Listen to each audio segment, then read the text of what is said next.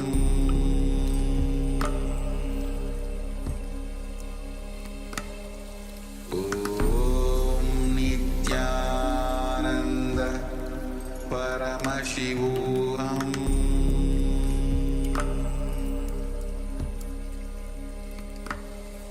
Om Nithyananda Paramashivoham.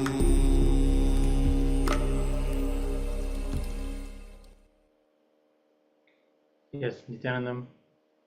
Slowly you can open your eyes. Please give your gratitude to Swamiji for whatever it is you were shown.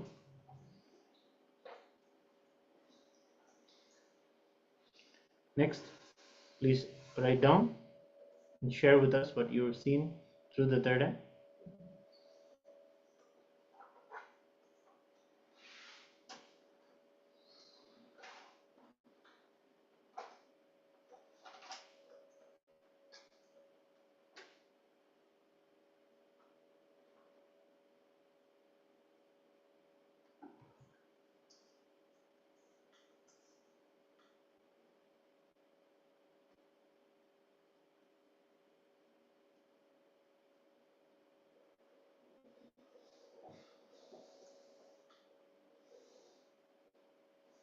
Let's take a few minutes and share whatever was revealed to you through your third eye.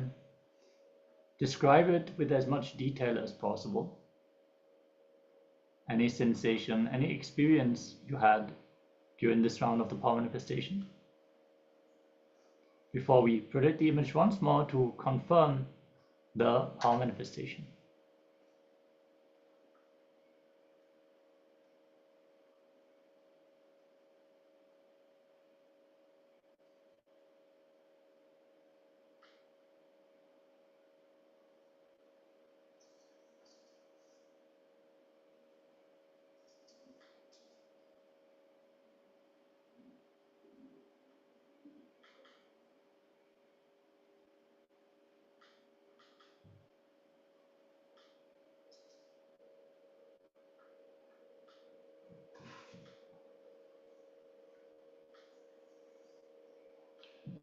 Ma Ananda Gorarupini is sharing she's seen a panda, black and white, green, purple, brown, and tan.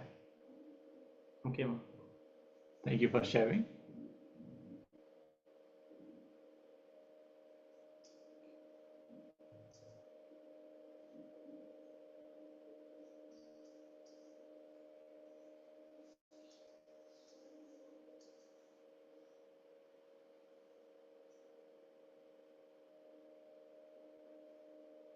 Yes, we'll now show the picture.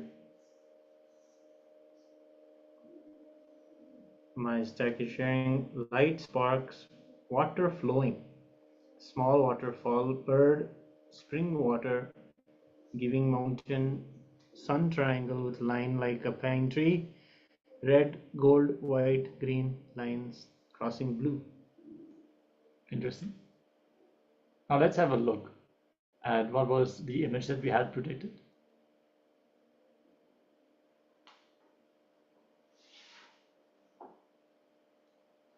Yes. So this is a image of Yamuna River and Ganga River merging into each other.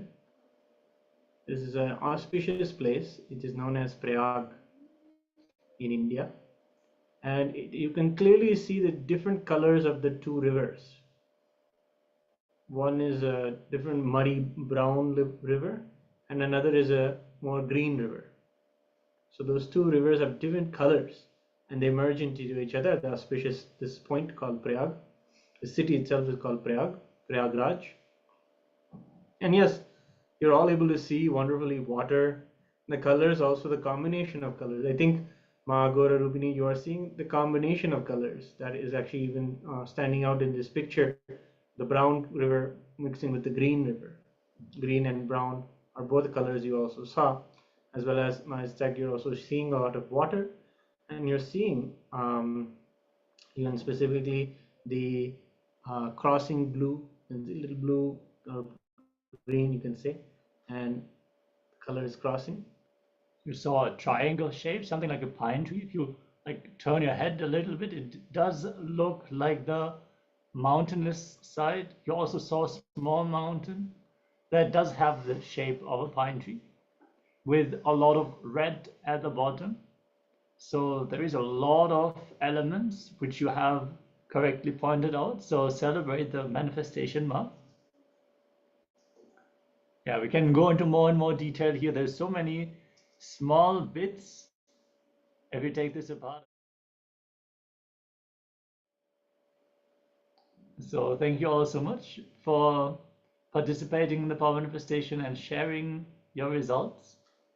Celebrate and make sure you continue manifesting the power today. We're going to continue with the power of blindfold reading for the whole day. So let's celebrate Swamiji manifesting in this way to us. And yeah, let's get ready for the next jnana segment. We are going to continue to dive deeper into today's topics.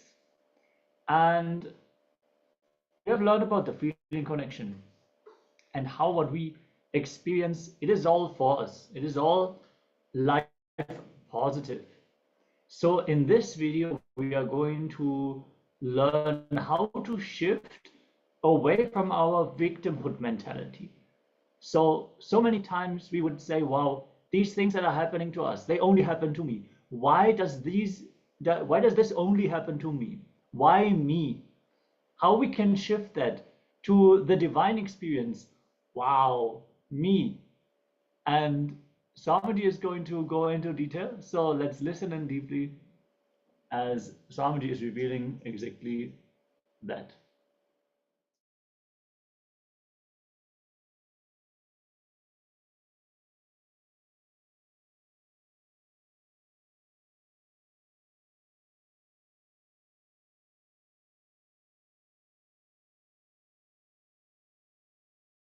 Listen.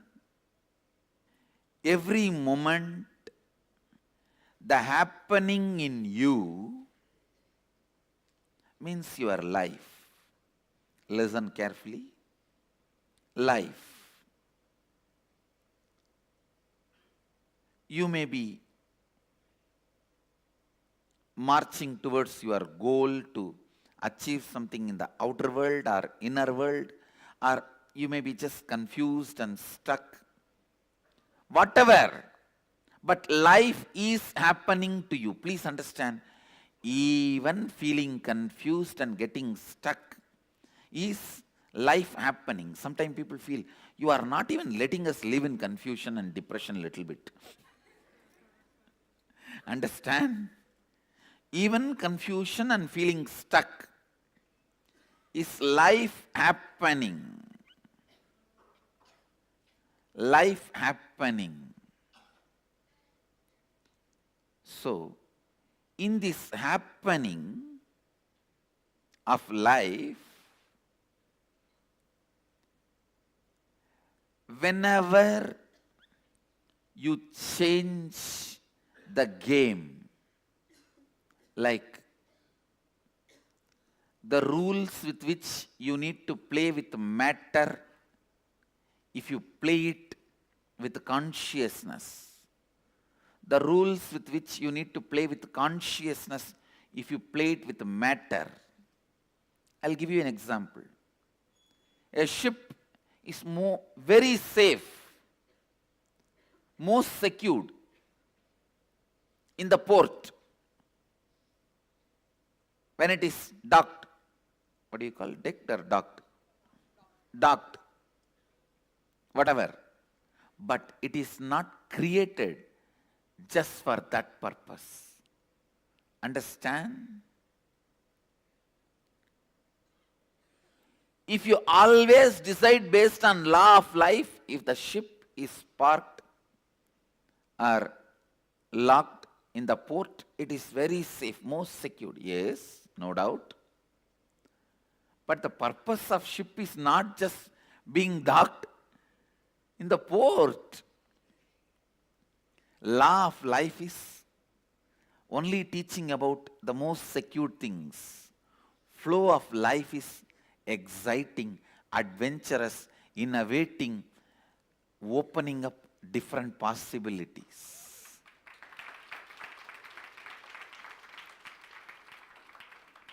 Life happening to you every moment. That's the first statement.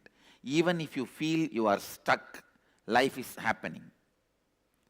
Second statement, listen. Second statement,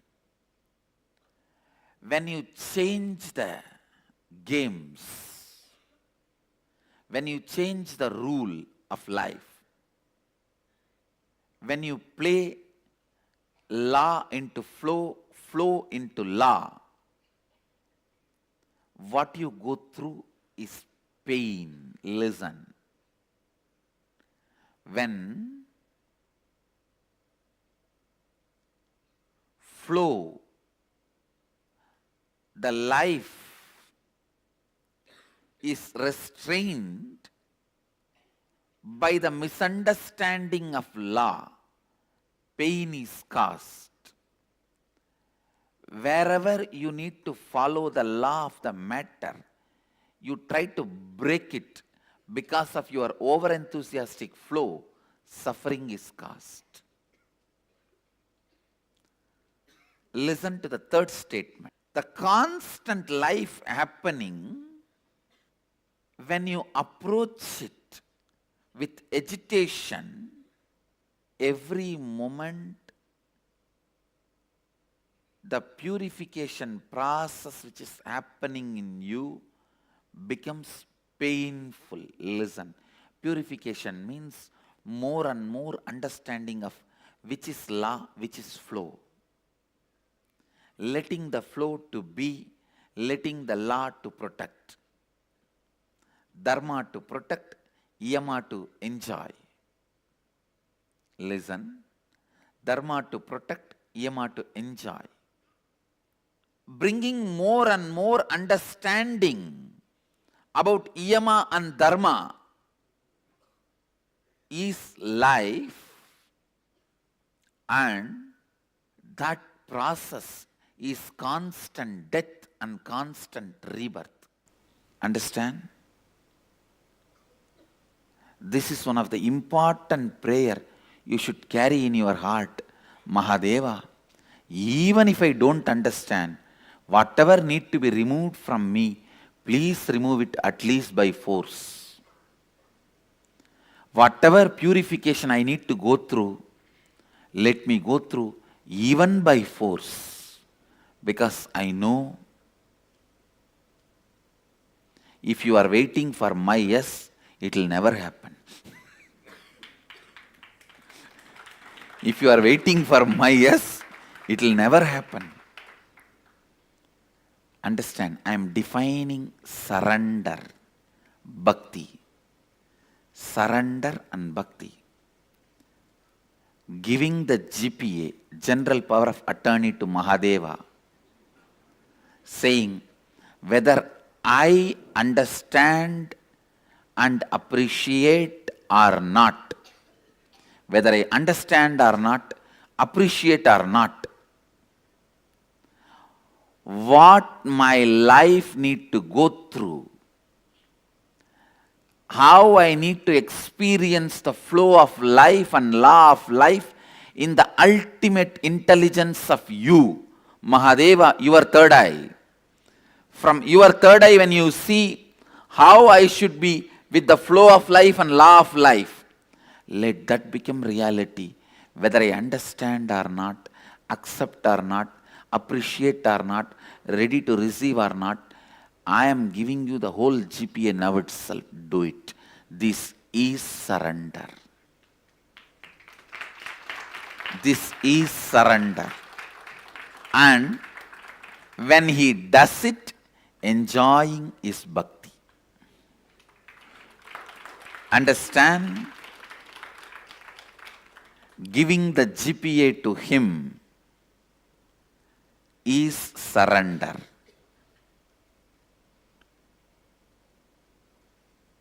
And when he does his job, enjoying it is bhakti. That is bhakti.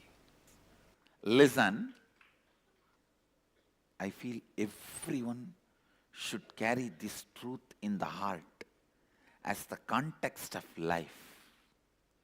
And every time when Mahadeva rolls you, like a stone rolled in Ganga, each one of us are stones in Ganga.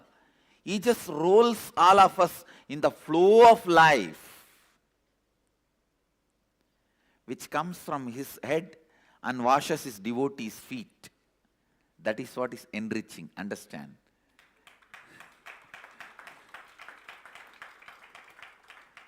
Coming down from enlightenment, Mahadeva Sahasrara is the space of enlightenment. Ganga comes from there to wash the feet of Kapila, Shiva's devotee, and release people from sins and give them enlightenment. That's the journey of Ganga Mata. That is exactly should be the journey of each one of us. Understand? Just like in Ganga, how the stones roll, all of us are stones rolling in the flow of life, flow of Ganga.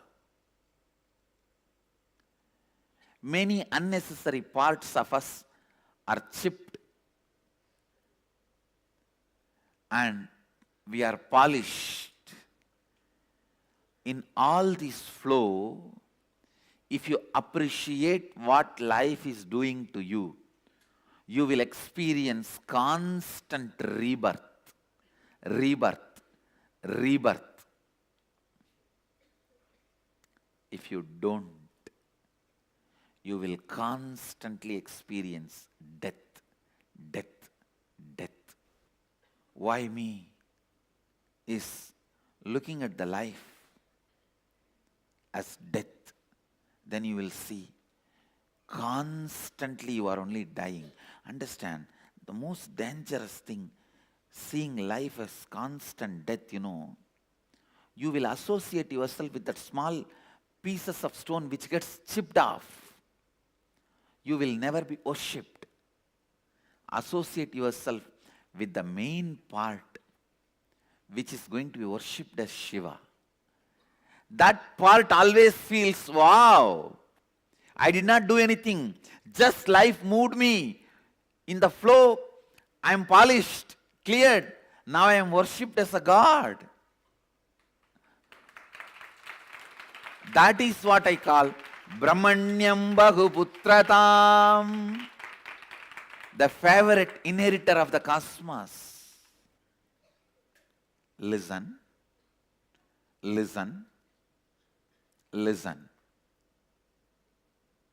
Constantly appreciating life, enjoying life, celebrating life, even when it forcefully removes some part of you from you, even if it removes something physically from you, some persons, some pleasures, some wealth, something which you want, or something which you don't want, or some part of your mind, even if forcibly, when it is removed, celebrating life, appreciating life will make you understand life is a constant rebirth, rebirth, rebirth. Anyone carries the context of life is bliss, is constantly reborn. Understand, this is the greatest gift a guru can give it to disciple. I am giving it to you, take it. This understanding, appreciate life even when you think something is being removed from you forcibly, even you are not able to see the longer vision life has for you. Sometimes you may not be able to see the larger vision life has for you. And don't be a tantrum throwing manager who need to be convinced constantly about the whole vision of a company for you to move even one file from one table to another table. To move one file from one table to another table. If a CEO has to come and sit with you and all directors and constantly remind you the whole vision of a company, you are a tantrum throwing stupid. Maybe once or twice this can be done. After a few days, they only have to decide to carry on without you being part of them. You are forcing that. Same way, even with life. Don't drop the context again and again. Throw tantrum. Don't miss the larger vision of life again and again and throw tantrum. Your tantrums with the life are not going to be responded in any way. Come up, retain, remain with the larger vision of life and appreciate what is being done to you every moment. Many things which you yourself may not renounce is getting renounced, taken away forcibly. Many polishing which you may not do it on your own is getting done naturally. It is all finally for you to be worshipped as Shivalinga. The receiver of the worship is you, I tell you. Man who celebrates life is worshipped. Man who is constantly complaining is worshipping. Who constantly complains, why me, why me, why me? Who constantly feels life is a death happening, death happening, death happening, suffocates himself, sees life only as death, who understands constantly life is rebirth, rebirth, rebirth, rebirth, rebirth, rebirth. Whoever feels constantly life is a rebirth, celebrates life and feels as the favorite inheritor of the cosmos, Brahmanyam Bahuputratam, Brahmanyam Bahuputratam, means you have to constantly keep yourself in bliss and carry this context of life is a constant rebirth, not death. You have no right to feel suffering. You are not that small part which is getting chiseled. You are the bigger part which is getting polished. You are not the small part which is getting chiseled, chipped off. You are the bigger part which is getting polished. If you feel you are the small part which is getting chipped off, why me? Why me? Why me? If you feel you are the larger part which is getting polished, wow, wow me, wow me, wow me. Wow, it's me. Wow, it's me.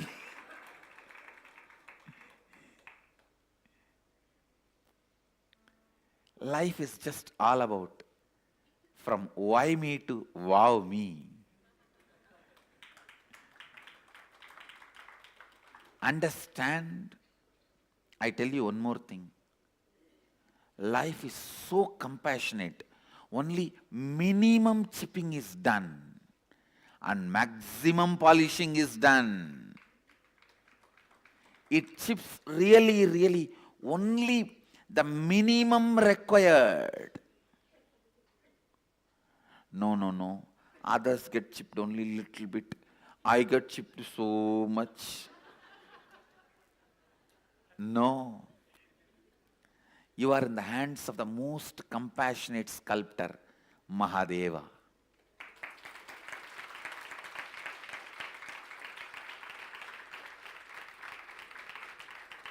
Especially when he himself comes as a guru. Some get his land, some get his property, some get his gold, some get his organizations. Whatever, whoever wants, they grab those things with their hands. But to stand without grabbing anything, with folded hands or holding his feet, he picks them up to keep on his shoulder. Understand, blessed are those who get him as Guru. People who grabbed things with their both hands, they won't be having him as Guru. That is the worst punishment. They don't need any other punishment other than not having him as a Guru for their life. Best thing can happen to you has already happened. Having him as Guru.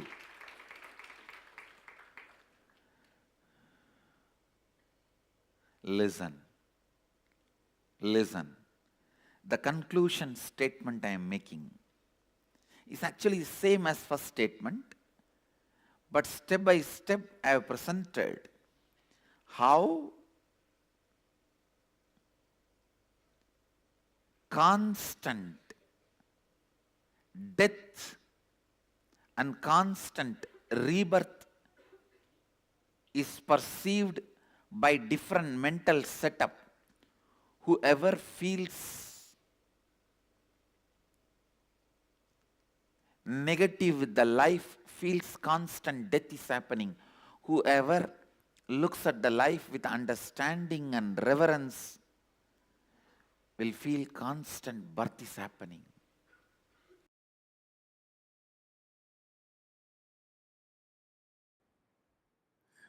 Understand, if you have the attitude of why me, even if you are world's richest man, you will not be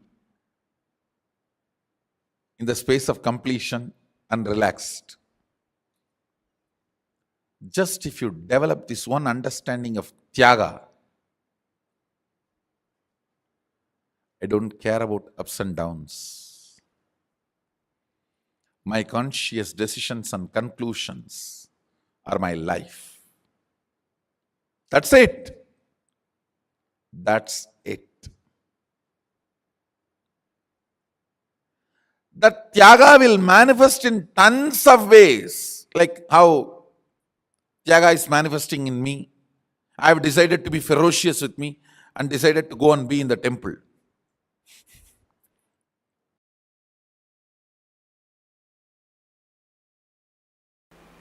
Having don't care attitude about the ignorance, or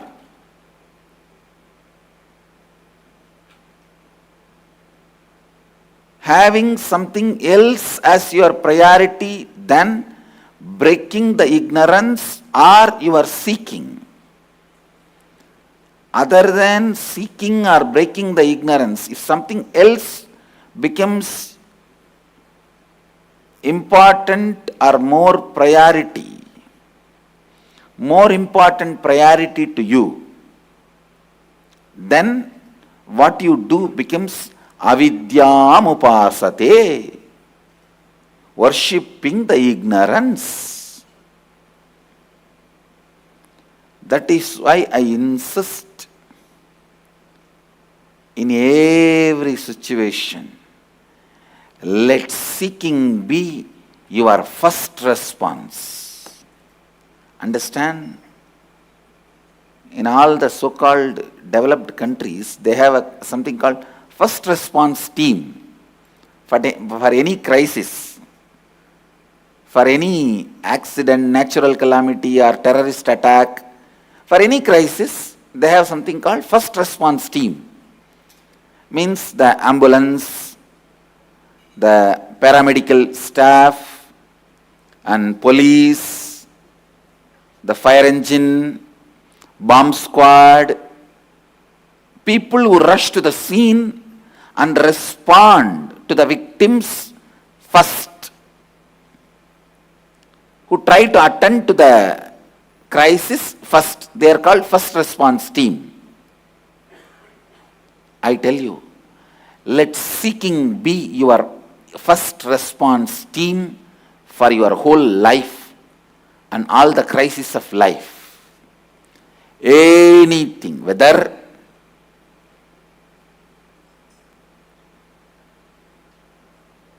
you lost some money in some business or lost your job, any crisis or even good things. You got married or wife ran away.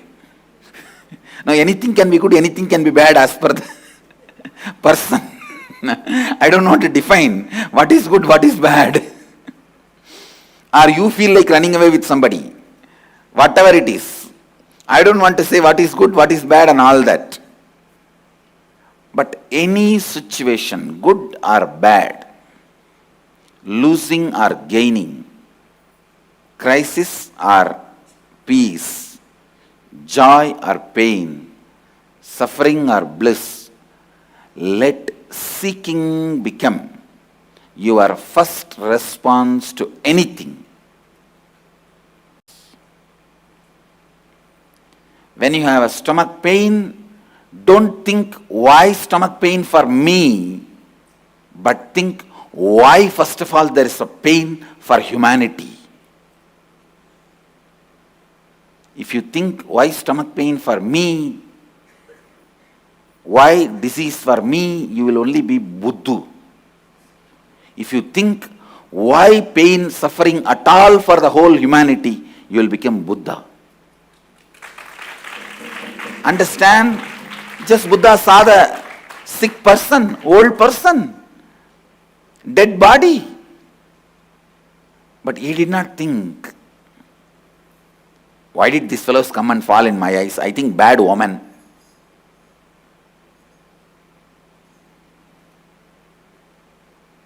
Why did I see these fellows?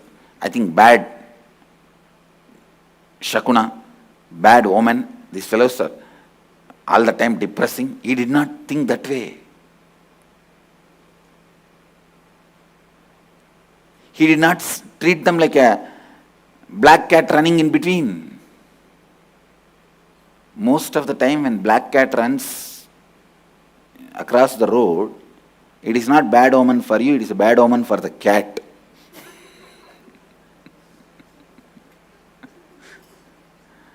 I was looking into this. Actually, almost in all cultures, this cat omen is there. I thought, why? Then I found out the black cats run around only when they don't get basic food. And if you are in a society where simple food is not available for animals, where it has to run around, then there is something wrong in the society. You need to look in. Actually, the black cat will not run around if he gets even a simple food. Anyhow, now let us not get into the omen science. Let's stop with this. Listen, whether it's a black cat running or seeing a sick person, Buddha did not look into that as his omen, or he did not think, oh, these fellows are, morning itself they came and fell in my eyes and I am feeling depressed. No. He asked, why this to humanity? He started throwing tantrum with the cosmos. I tell you, I am really telling you, whoever throws tantrum with the cosmos will be freed from the laws of cosmos. I tell you, all the laws and rules of cosmos is only for those stupid fellows who don't know how to throw tantrum with cosmos. Seeking is throwing tantrum with the cosmos. Seeking is such a powerful way of integrating you. The moment you start seeking, all laws, rules, regulation gives way and says, you are the favorite child of the cosmos. You are the favorite inheritor of the cosmos, and you live like Paramahamsa.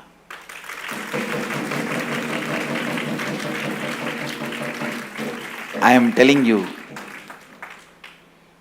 Dharma is for the fellows who are interested in Artha and Kama. If you question Dharma, start seeking the depth of Dharma, why it is. Why? What is it? What is the source of it? How can I go beyond it? If the why can be looked in,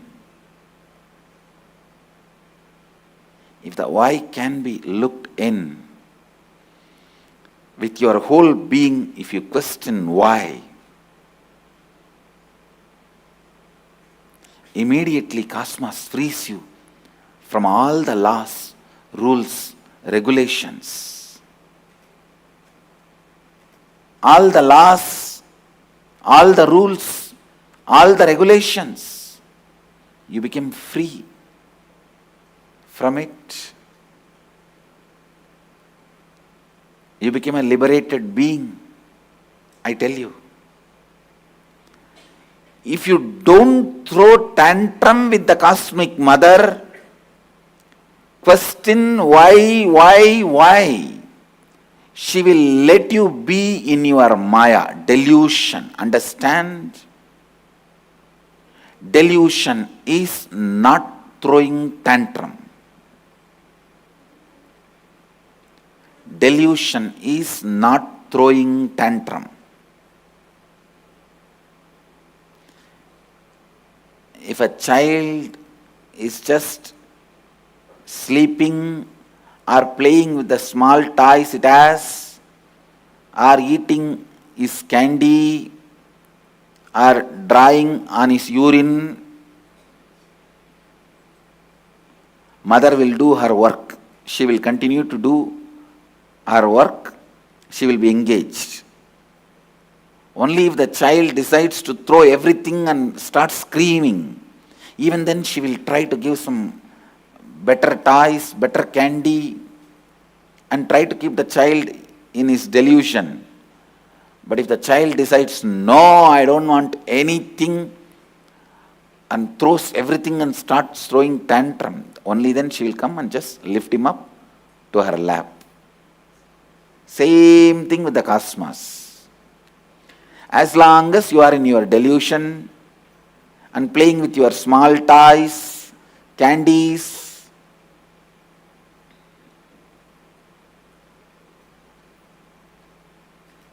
what is your small toys? Your relationships, family, friends.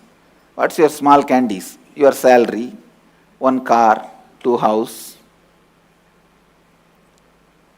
and drying on your urine. What is it? Means brooding over your incompletion. No, that is drying on your urine. Kids do. If you are a mother, you know kids do that. Now I explain in a very decent way. Kids actually draw even on the number 2. I went only up to the level of number 1. They do even on number 2. On number 1, you drawing is brooding over your incompletions. On number 2, drawing is making more and more incompletion out of your old incompletion. So whenever you are brooding over your incompletion, visualize you are drawing on your number 1. And whenever you are creating more suffering, more pattern, more incompletions out of your old incompletions, be very clear, you are drawing on your number 2.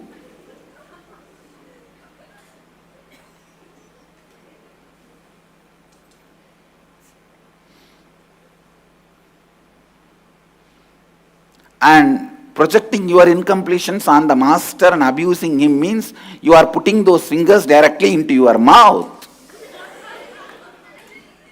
I don't think I need to describe more detailed. And then the cosmic mother will come and give you some more candies. Come on, better salary, better career opportunity, better house, lottery ticket, one extra fitting. She will try to give everything and divert your attention. If you are again back to that, she will say, all right. She will continue with her life. But only when you decide, no, I am really going to look into everything, question everything. What is pain? What is pleasure? What is life? What am I? When you feel pain, let your first response team be seeking. When you feel bliss, let your first response team be seeking. What is this bliss? What is this pleasure? Exactly what happens in me when I am having pleasure. Exactly what happens in me when I am having pain. I tell you, having your first response team as seeking as your first response team is the highest, best security you can get from cosmos.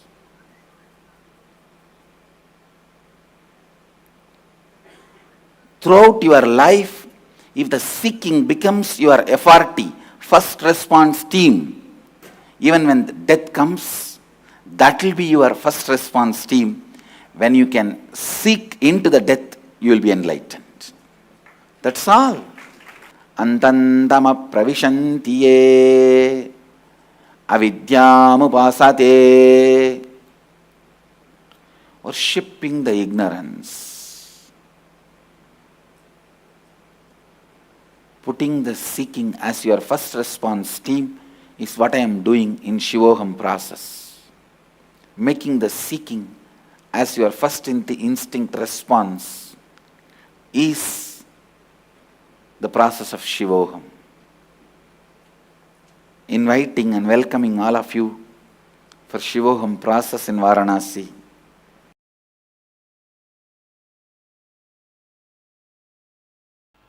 Understand, I want all of you to radiate enlightenment, to radiate Advaita with all its powers and siddhis. Never ever have the beggar mentality of acquiring siddhis, accumulating siddhis. It is like you steal in your own father's garden, mango garden. No, you own it. The moment you are my disciple, I tell you, you own the whole cosmos. You are the favorite inheritor of the cosmos. Brahmanyam Bahuputratam.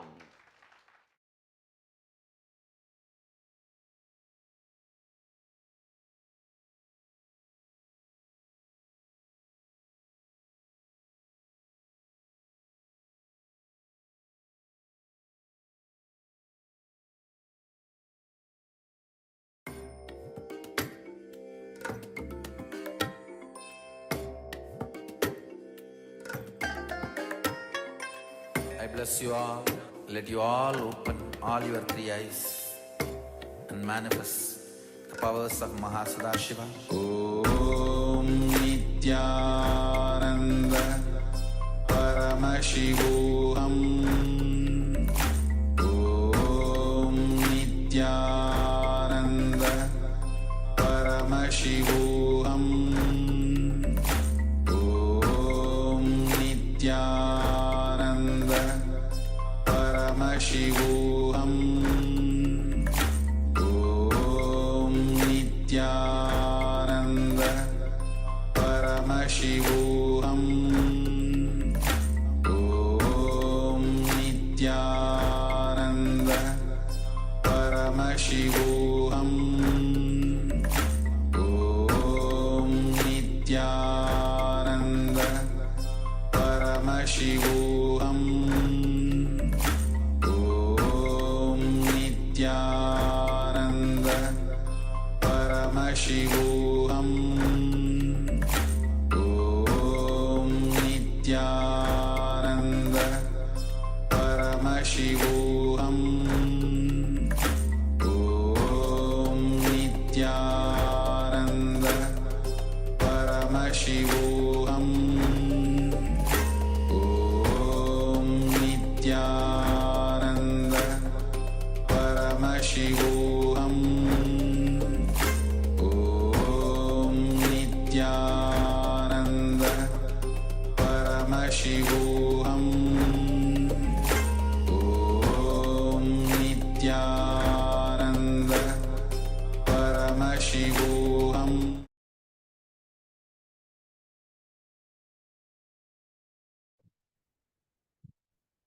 Yes.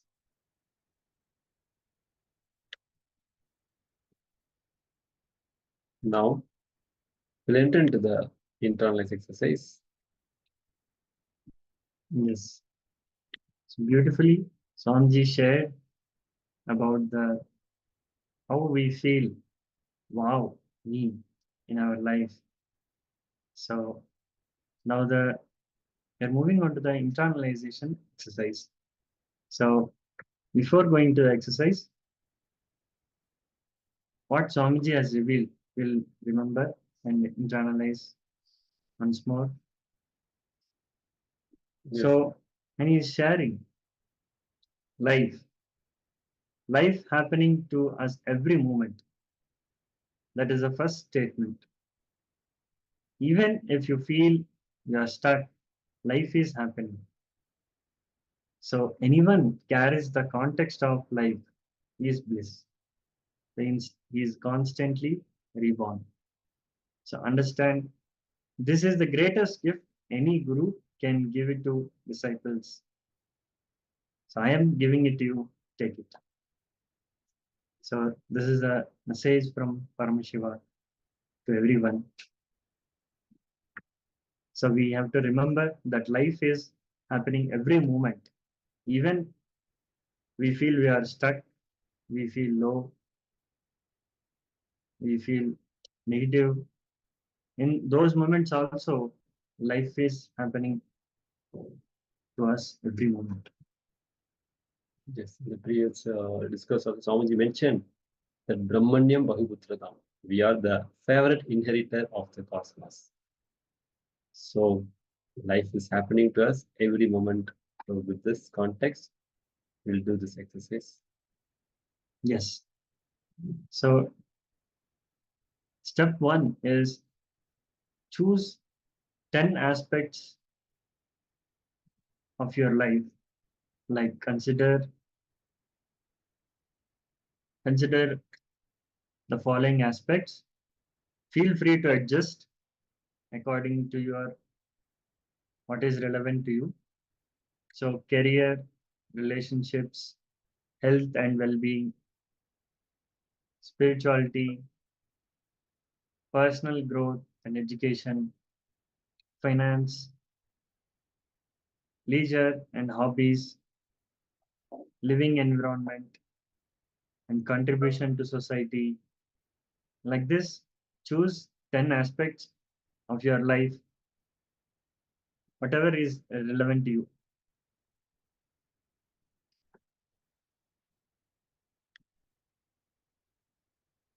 So first write down those aspects, and then next we are going to reflect on each aspect. For each aspect, take a moment to reflect on the following questions. So there are questions. What is currently happening in that area of life? And am I feeling fulfilled, challenged, or stuck? So are there any pains or difficulties?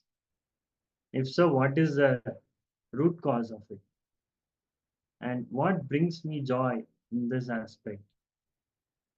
And how would I like to see this area of my life evolve? So in each aspect, we are going to write down these all 5 questions. So first, let's write 10 aspects of our life, and then we move on to the next step.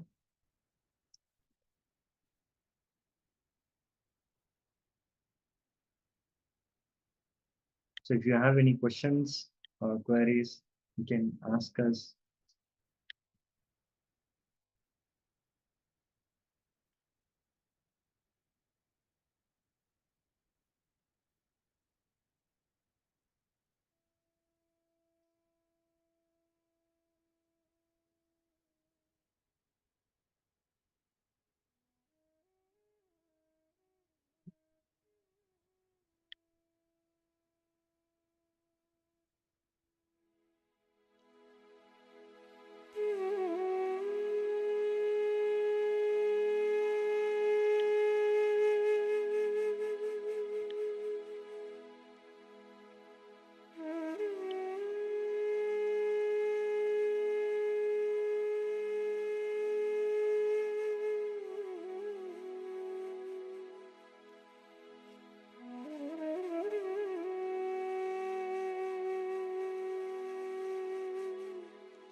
Yes.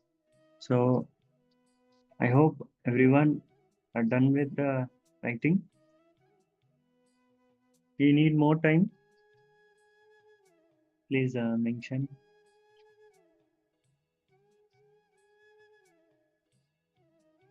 Mananda Guru Ruknima.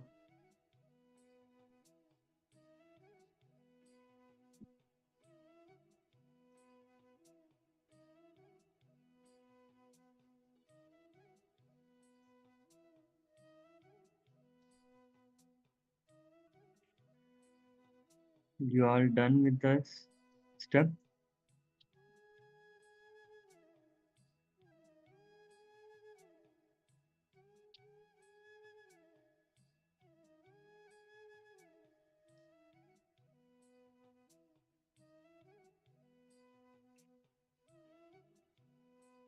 Mananda Guru Ruknima. You are done, ma?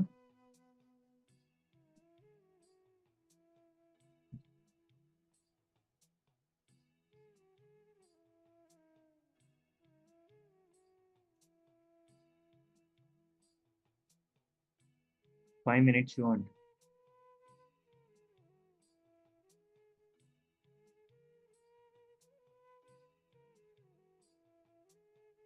Okay.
Okay, now we are moving on to the next step.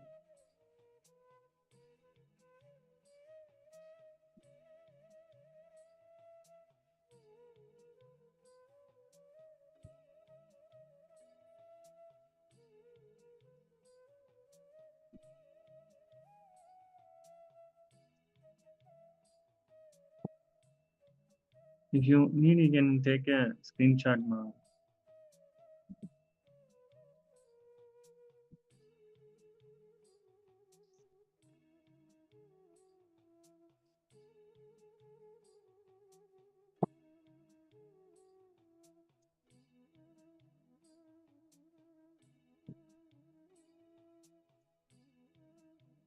Okay, now second step is very important. So we are going to reflect on the each aspect, whatever we are written down. So on the each aspect, we are going to write down all these questions. We're going to reflect on these questions and we're going to write down. So this is not just an exercise. So it is a very sacred process to discover yourself and align yourself to your true essence, true core.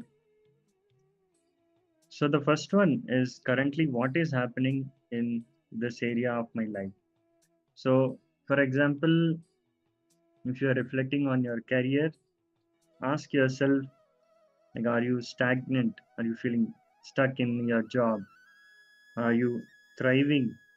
Or are there any challenges that need addressing? So acknowledge the truth of the current situation. Then next, am I feeling fulfilled, challenged, or stuck? So identify what you're feeling, emotional stage regarding this aspect. If you feel fulfilled, celebrate that.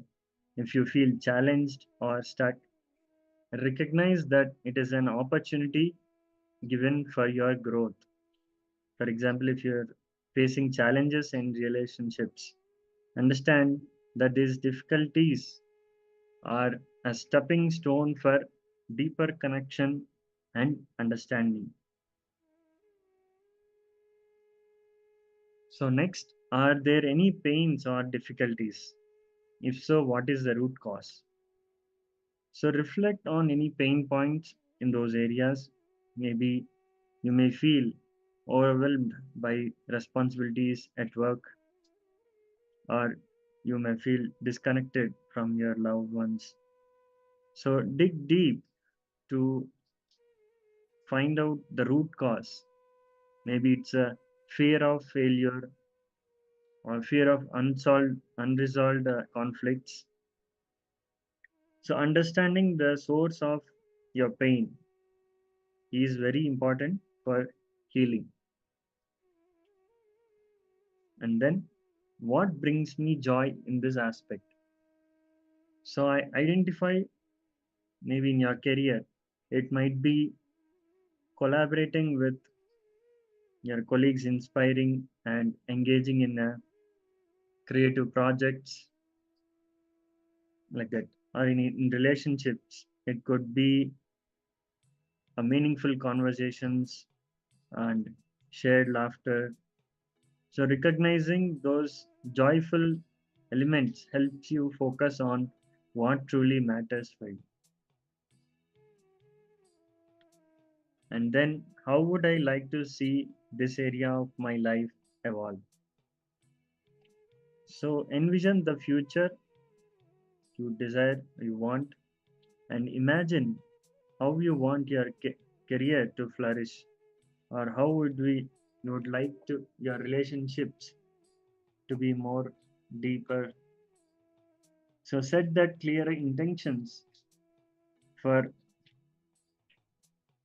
this aspect to evolve, whether it's pursuing a new opportunity at work, or fostering open communication with loved ones, anything.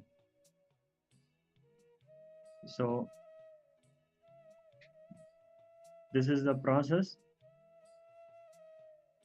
It is about authenticity and self-awareness. So by doing, you empower yourself to take conscious steps towards creating a life that can resonate with your true self.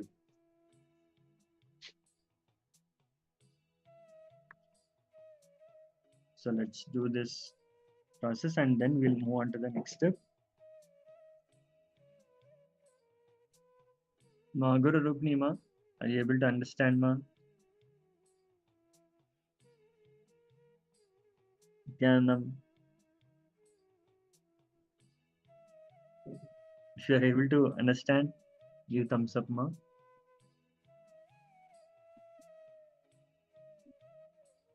Or if you have any questions or queries, you can ask us in the chat, Zoom.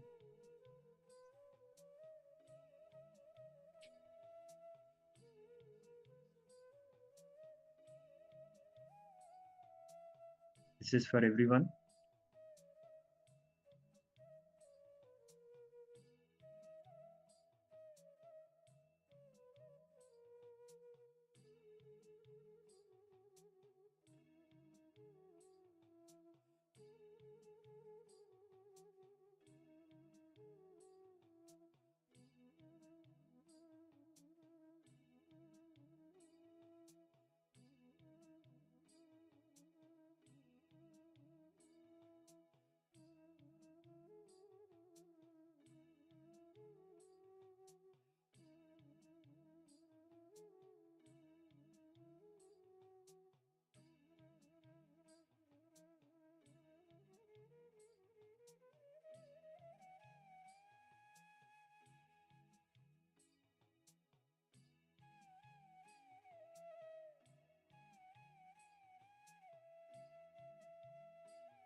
Yes, Nithyanam.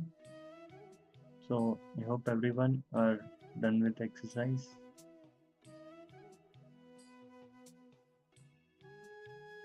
Malicia has sent a message.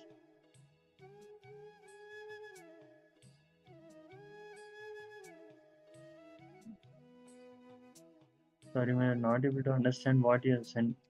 Can you send clear message?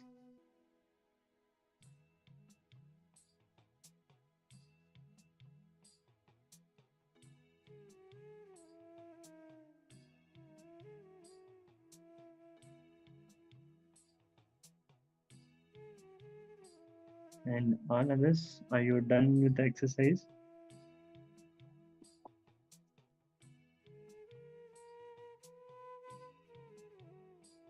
My stack and Ma Ananda Guru Pima.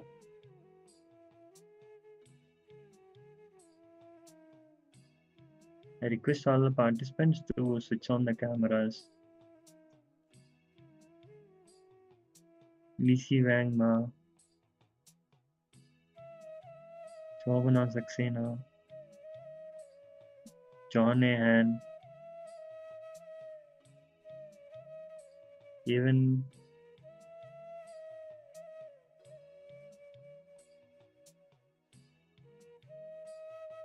Miss Nithyanam. Shobana Ma, you done with the exercise, ma? Okay.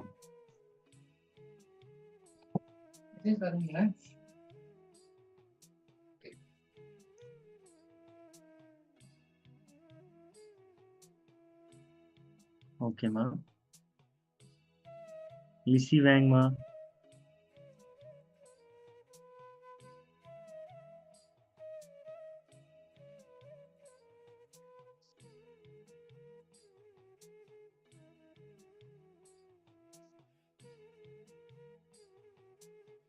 Ma Ananda Guru Rukni Ma. Are you done with the exercise, ma?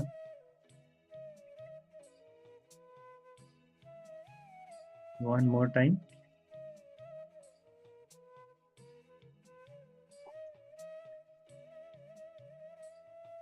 Means 3 minutes or how much time?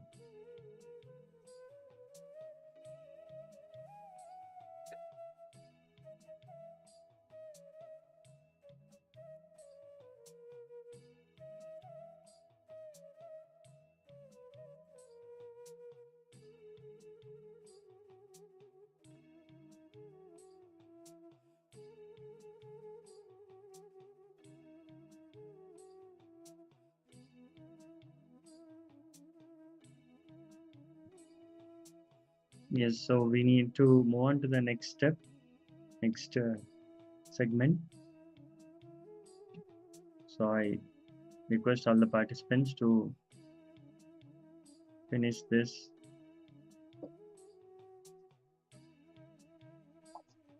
Take few minutes and finish it, ma.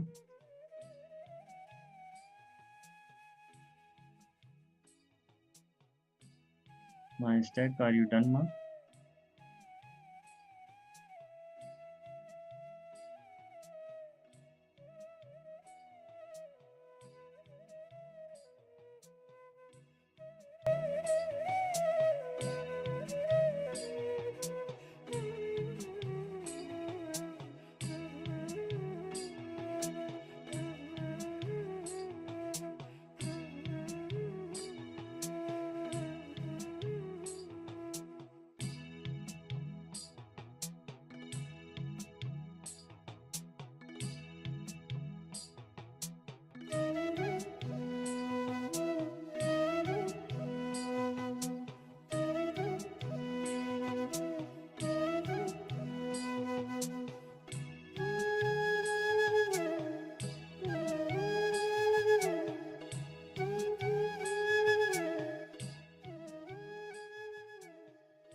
So yes, we are moving on to the next step. Now take a moment and summarize your reflections. Consider any insights or actions you can take based on your reflections, like what you have learned about yourself and the aspects of your life. So this reflection can lead to a deeper insights about where you find joy and where you may experience pain or dissatisfaction. Acknowledge that life is always in motion and each moment holds the potential for transformation. So when there is a pain, look at that and ask why this. We need to understand, when we have a stomach pain, don't think why stomach pain for me, but think why first of all there is a pain for humanity. If you think why stomach pain for me, why disease for me, you will be only Buddha.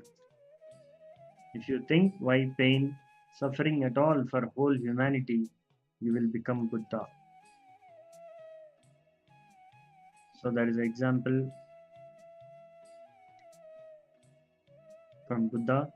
Just Gautam Buddha saw the sick person, an old person, dead body, but he didn't think, why did these fellows come and fall in my eyes? I think I'm a bad omen. No. Why did I see these fellows? No. He asked, why this to humanity? He started throwing tantrum with the cosmos. So whoever throws tantrum with the cosmos will be freed from the laws of cosmos.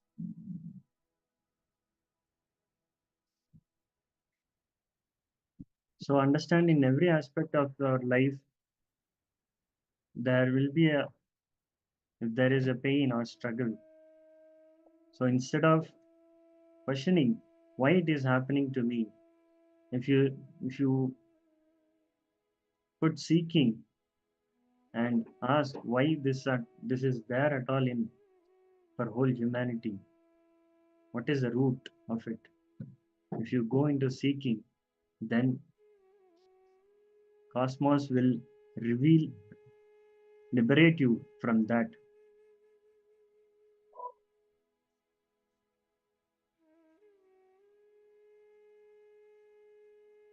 So cosmos will reveal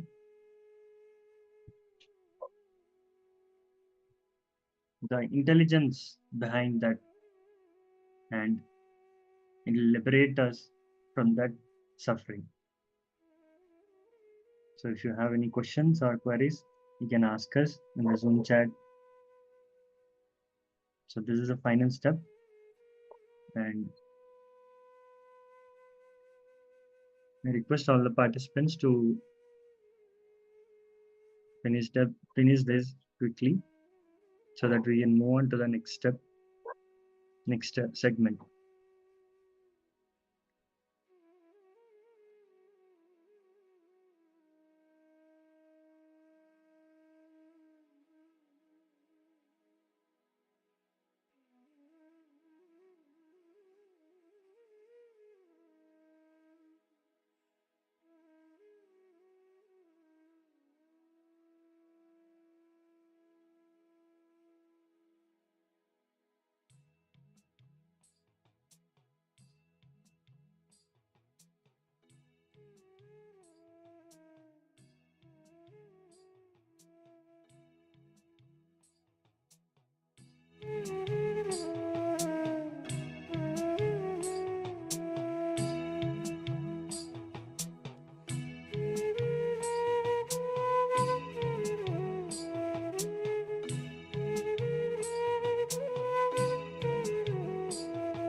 Yes, I hope everyone are done with the exercise. So now, with this powerful understanding, so we move on to the next segment. So now we are going to do the power manifestation.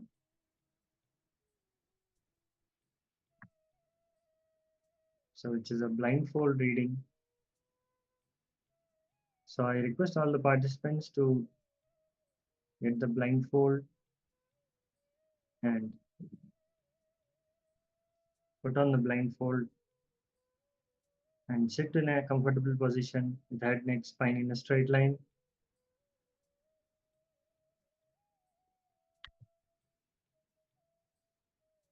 Close your eyes.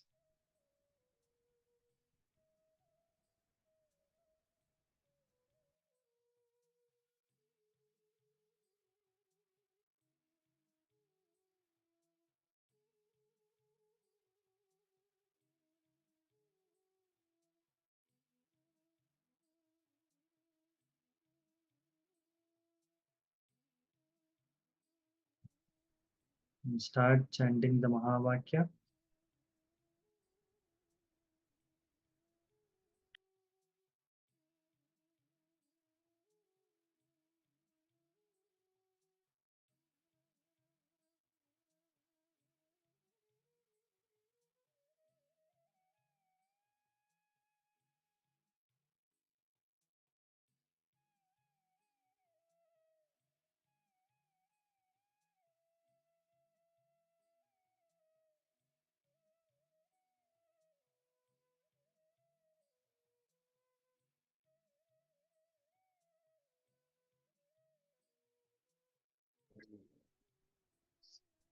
Visualize Swamiji in your third eye and ask Swamiji to show what has been projected.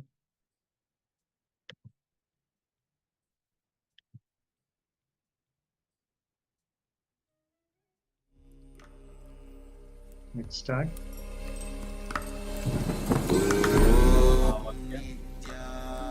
Nithyananda Paramashivoham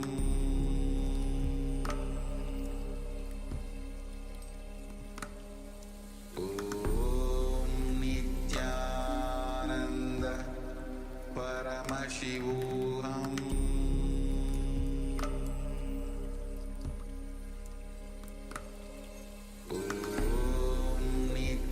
Nithyananda Paramashivoham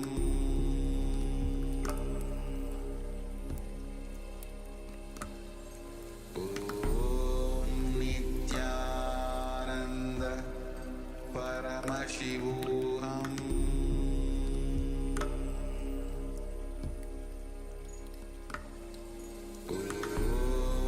Nithyananda Paramashivoham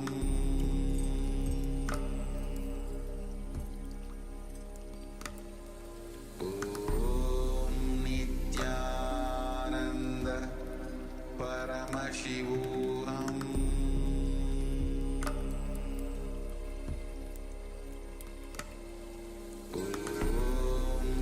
Nithyananda Paramashivoham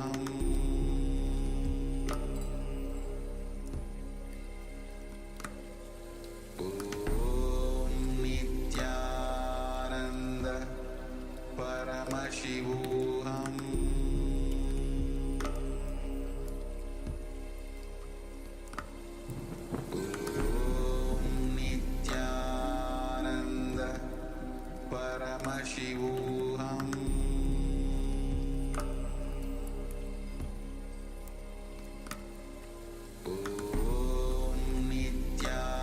Nithyananda Paramashivoham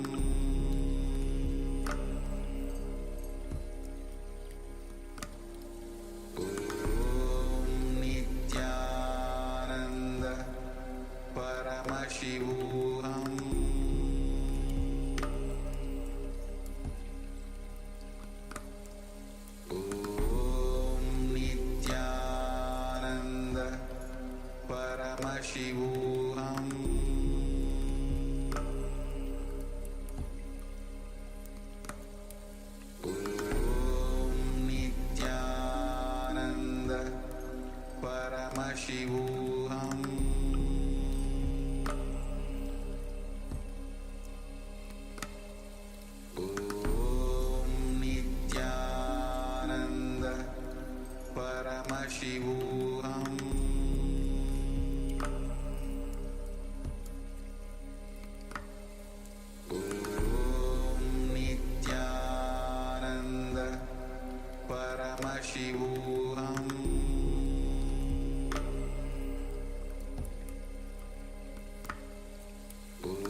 Paramashivoham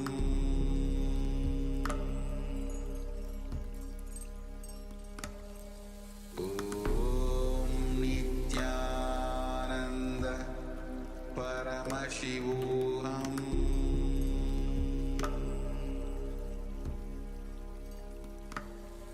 Om Nithyananda Paramashivoham.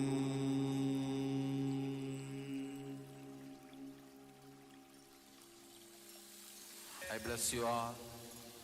Let you all open all your three eyes.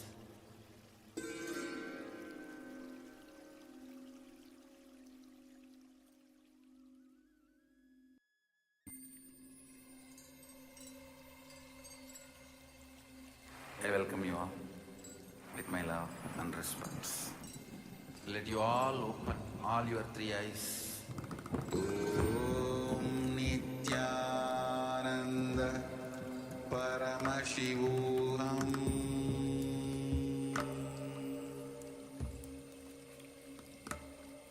Om Nithyananda Paramashivoham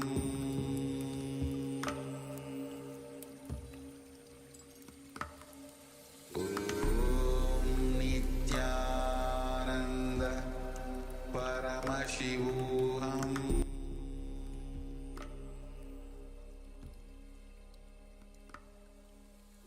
Om Nithyananda Paramashivoham.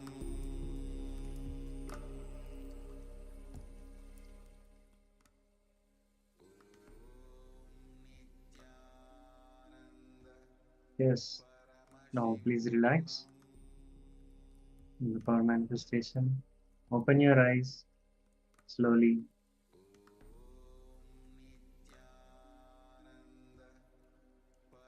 So please note down what has been revealed to you in the third eye before we reveal the image which we have projected.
Yes. So the Aghuru Ruknima is telling river, yellow, green, water, drop and white. Yes, thank you, Ma. Please everyone, share with us what has been revealed to you.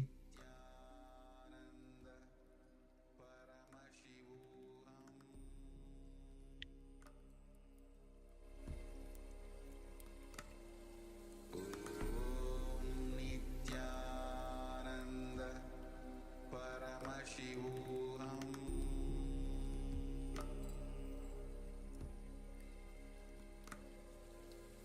Om Nithyananda Paramashivoham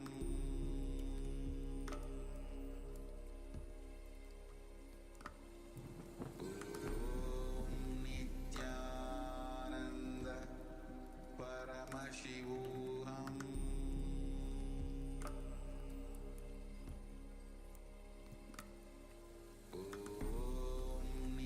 Yes, so now we are going to project the image So it is batteries, small batteries and to our big batteries with a white background, and it has a black color and some orange color. So white, orange.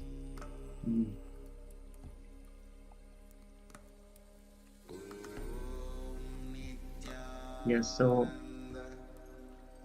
even if you don't manifest, and even if you didn't get correct result, please don't worry.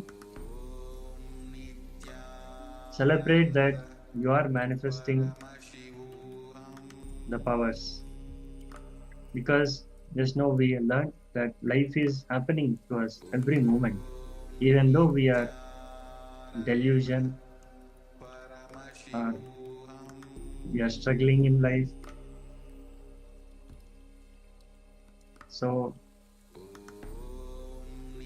celebrate that Swamiji is manifesting,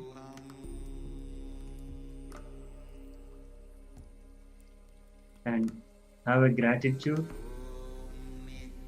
towards Swamiji.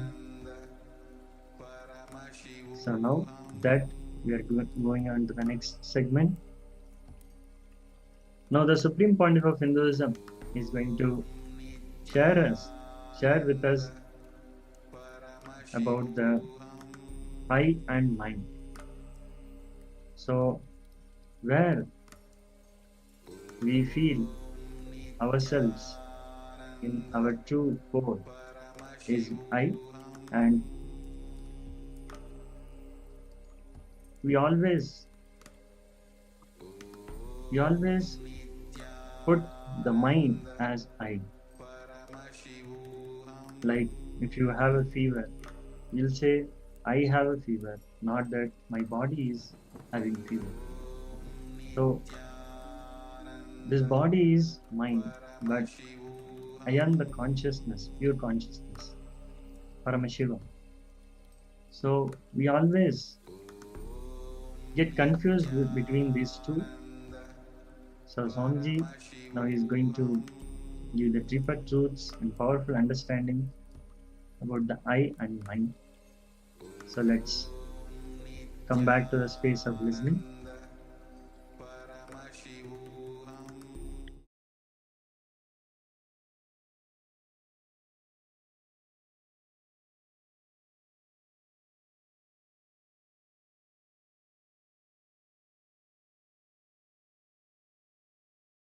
Please understand, you are all taught wrongly. Arrogance is ego. Showing off is ego. Ego is aggression. No.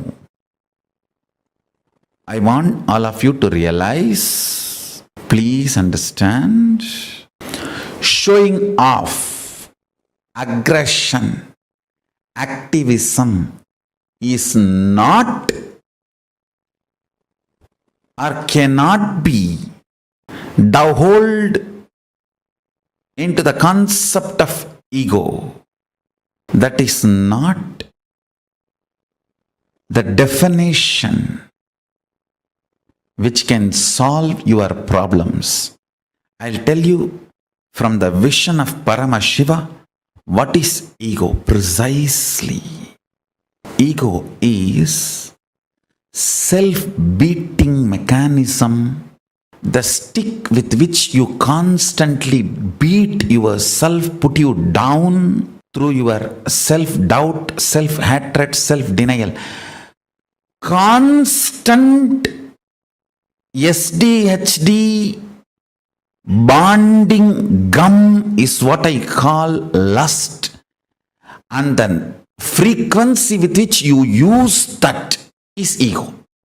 Lust is a power which connects all your SDHD and keeps it alive. One thing you need to understand, you forget so many wonderful things, but why you don't forget your self-doubt, self-hatred, self-denial? So many amazing experiences in your life you forget. Amazing spiritual experiences are forgotten. Spiritual powerful cognitions are forgotten. Spiritual realizations are forgotten. But the STHD is remembered so strongly. Second, please understand, the first shade of the lust is remembering SDHD. SDHD being kept alive and active. Second important thing, the identity I is not the source of mine, but mine is the source of I. This delusion, listen carefully. The truth is, I is not the source of mine. Mine is the source of the I. This is the truth. The real I you have, it is from Paramashiva. The I you experience is from mine. But due to the delusion of the lust, you start feeling the mine is from I and constantly legitimize decisions of the mind as the decisions of the I. Please understand. Decisions of the mind, when you associate that as the decisions of I, you have fallen into delusion. For example, some small chemical imbalances in your body, hormonal imbalances in your system, if they decide something, it is decisions of mine, not decisions of I. But you pick those decisions and attribute them to you and start thinking it is decisions of I, then you execute it. That delusion, the decisions of mine getting attributed to decisions of I, decisions of mine becoming part of the decisions of I, decisions of mine due to the lust gets attached and made to feel, experience as decisions of I. I tell you, this is the worst shade of the lust. Worst shade of the lust is not the body's attachment or craving for another body or person. The worst shade of the lust is the actions and reactions of the mind being portrayed to you as the actions and reactions of the I due to the extreme attachment, lust between mine and I. Listen carefully. Shanti means able to see the gap between what is the instinct of the I and what is the instinct of the mind. That is Shanti. Able to see inside your inner space. The thoughts generated in you, are they from mine or are they from I? Always the I realizes and releases only powerful cognitions. Always mine realizes and raises only powerless cognitions. It's an eternal law of life. Ability to see the gap is Shanti. Inability to see the gap is Moga.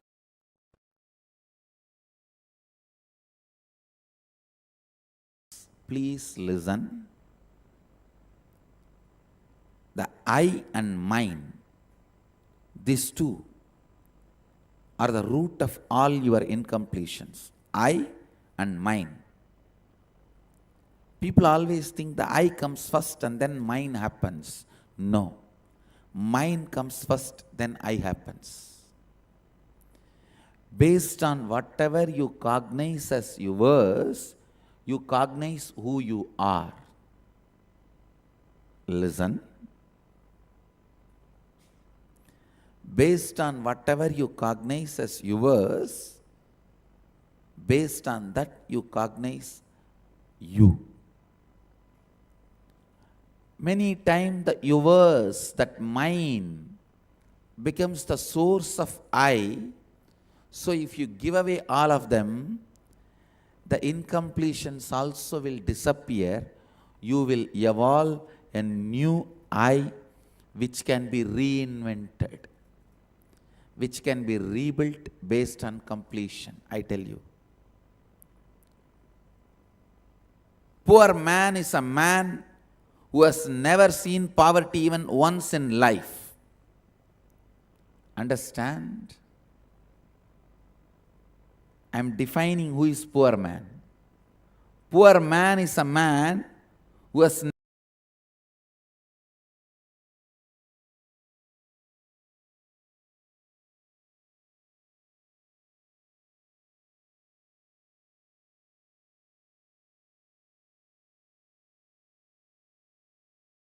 Please understand, you are all taught wrongly. Arrogance is ego. Showing off is ego. Ego is aggression. No. I want all of you to realize, please understand, showing off, aggression, activism is not or cannot be dovetailed into the concept of ego. That is not the definition which can solve your problems. I'll tell you from the vision of Paramashiva what is ego precisely.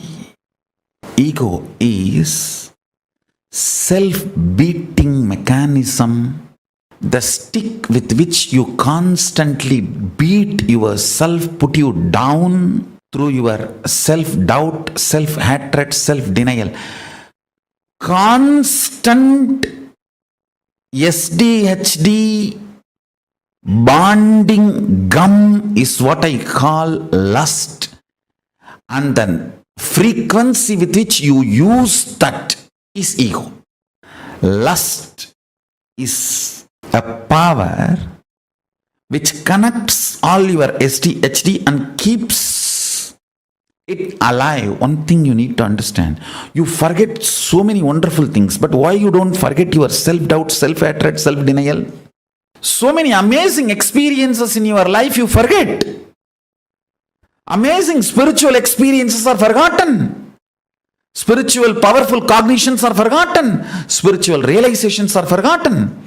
But the SDHD is remembered so strongly. Second, please understand, the first shade of the lust is remembering SDHD. SDHD being kept alive and active. Second important thing, the identity I is not the source of mine, but mine is the source of I. This delusion, listen carefully. The truth is, I is not the source of mine. This is the truth. The real I you have, it is from Paramashiva. The I you experience is from mine. But due to the delusion of the lust, you start feeling the mine is from I and constantly legitimize decisions of the mind as the decisions of the I. Please understand.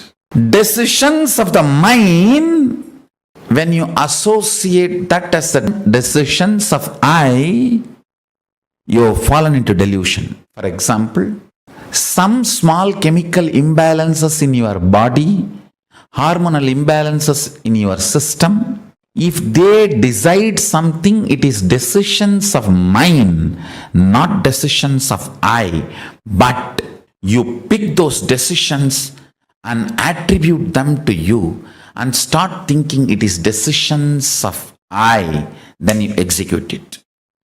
That delusion, the decisions of mine getting attributed to decisions of I, Decisions of mind becoming part of the decisions of I. Decisions of mind, due to the lust, gets attached and made to feel, experience as decisions of I. I tell you, this is the worst shade of the lust. Worst shade of the lust is not the body's attachment or craving for another body or person. The worst shade of the lust is the actions and reactions of the mind being portrayed to you as the actions and reactions of the I due to the extreme attachment, lust between mind and I.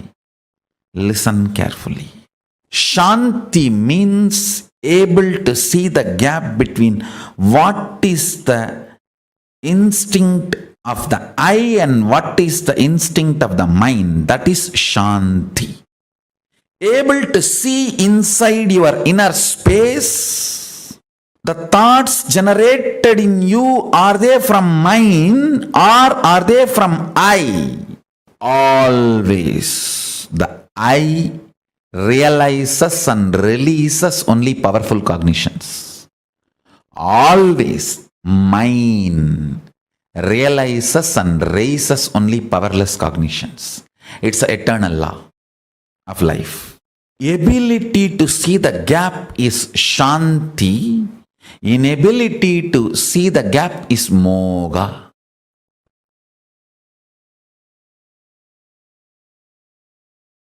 Please listen. The I and mind, these two are the root of all your incompletions. I and mind. People always think the I comes first and then mind happens. No. Mind comes first, then I happens. Based on whatever you cognize as yours, you cognize who you are. Listen. Based on whatever you cognize as yours, based on that you cognize you. Many times the yours, that mind, becomes the source of I. So if you give away all of them, the incompletions also will disappear. You will evolve a new I which can be reinvented, which can be rebuilt based on completion. I tell you.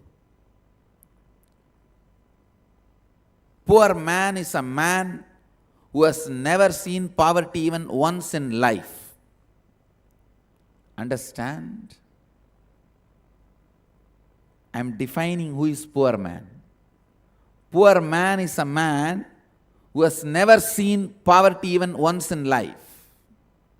Because this country has already suffered in poverty,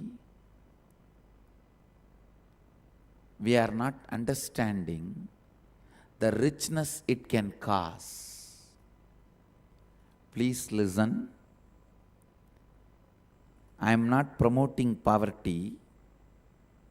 All I am trying to tell you is, even once, if you have not realized poverty, you will not have the free space in your being to reinvent yourself. That is why in the science of enlightenment, at one point you have to break, renounce everything, be in the street empty-handed, till that you don't own anything. Nothing can be the reason for your cognition of I. Your I has to be just dependent on I.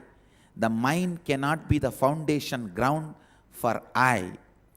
For that understanding to sink in, at least 1 year in your life, you should have been empty-handed, nothing, without anything.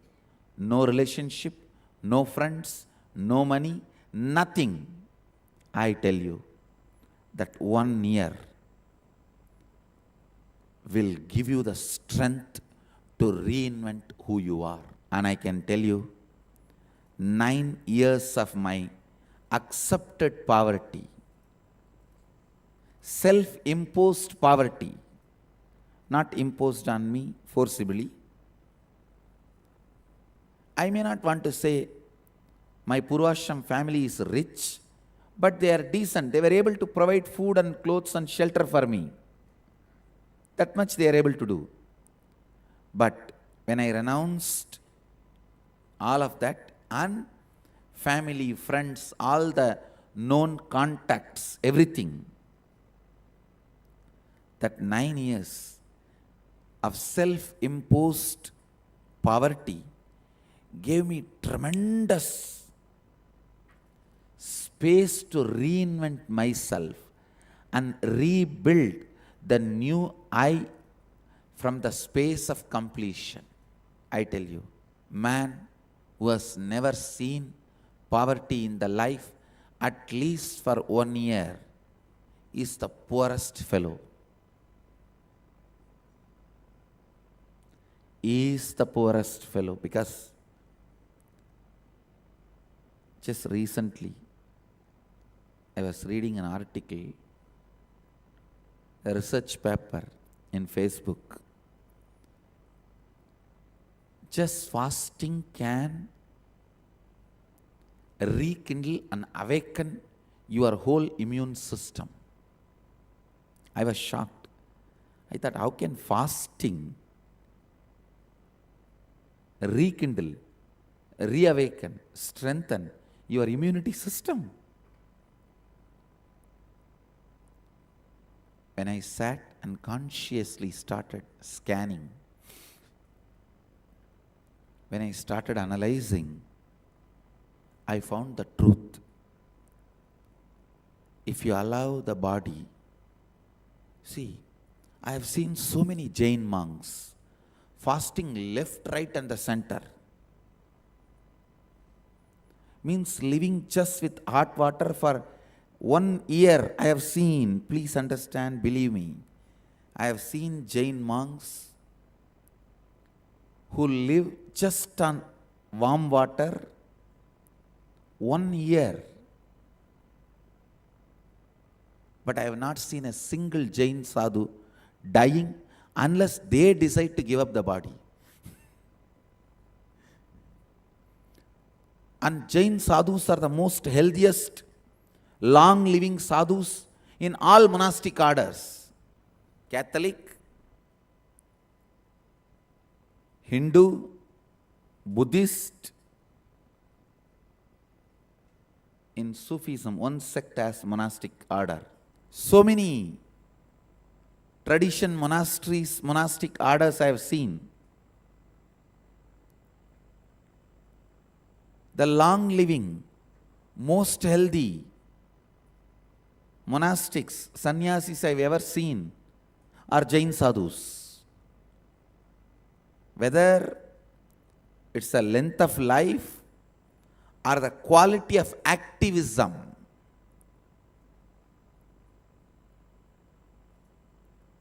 nothing can be compared to Jain sadhus. So please understand, the secret is fasting rejuvenates the immune system. There are tons of research in the Facebook. Fasting rejuvenates the entire immune system, because when there is no load on the system, it gets space to reinvent itself. Sometimes wealth becomes stinking load on your consciousness. Please listen, the word I am using, sometimes wealth becomes stinking load on your consciousness. It does not let you reinvent you. At those moments, charity is the best solution. Charity is the best solution. I am not asking you, you should live in poverty forever. No. At least 1 year in your life, be away from everything. Friends, family, contact, wealth, what you earned, whatever is a stinking load on you, suddenly you will see so much of natural completion, spontaneous completion happening in you. You just know how to reinvent yourself. How to reinvent yourself. If you are feeling stuck, confused, disturbed, like Vajashravas, I give you the solution. 1 year, be away from everything known to you. I know it looks very risky, too difficult, but anything great has some price. You have to pay for it. I paid and I found it is worthy. I tell you, I found it is worthy. The very I gets altered.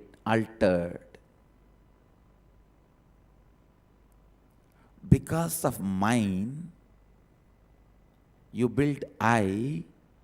When that mine is taken away, the I can just be rebuilt.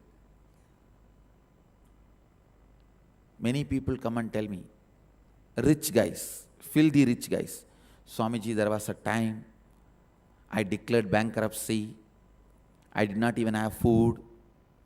This scene which I am describing will be a typical part of all big rich guys. There was a time I declared bankruptcy. I did not have anything. There was no friends to help me, nobody to support me. I was homeless. I was begging and eating in the streets. I tell you, that part of the life is a blessing. They may not know, but that is the blessing. Because that is the time when mine is taken away, I melts down, all the incompletions disappear. You will have an inner space where you can reinvent and rebuild yourself from the space of completion.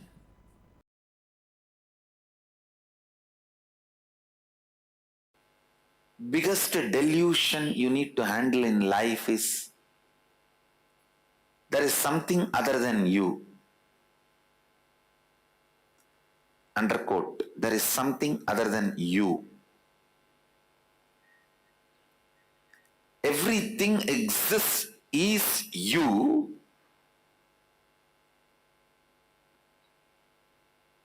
If you feel there is something other than you, that is delusion.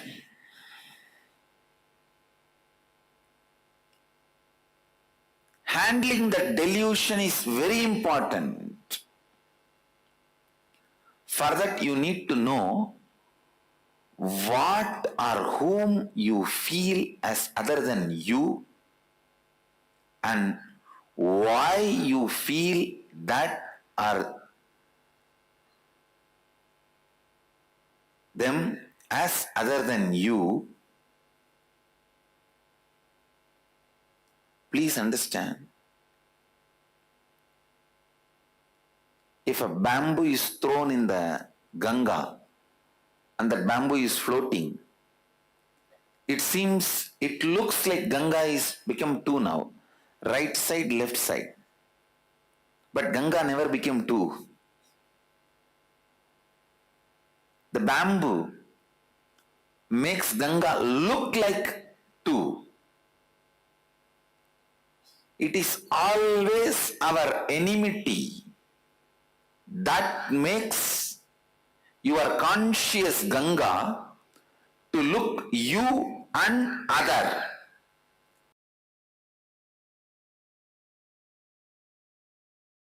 tena tyaktena bunjidamakrita kasya sviddanam. Celebrating everything by renouncing everything. Isha vasyam mitam sarvam yatkincha jagatyan jagat tena tyaktena bunjidamakrita kasya sviddanam kurvannevega jijivishecha sadaha. Whatever is, by renouncing, celebrate it. By renouncing the idea of I and mine, celebrate whatever is.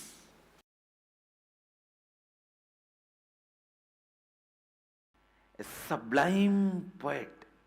Isha vasyam midagum sarvam yatkincha jagatyan jagad tena tyaktena bunjita makrita kasya sviddanam. What a subtle, sublime truth. See, everything exists, is energy. Stop identifying as I and mine with something separate. Renounce this I and mine and be liberated and celebrate and enjoy everything exists.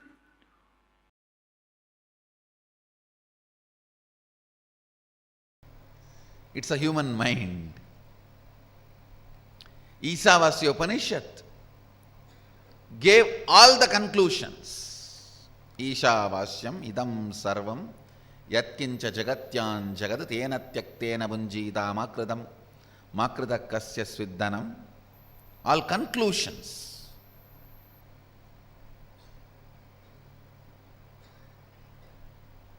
Ishavasyam idam sarvam, the conclusion about the universe, the life image you need to have.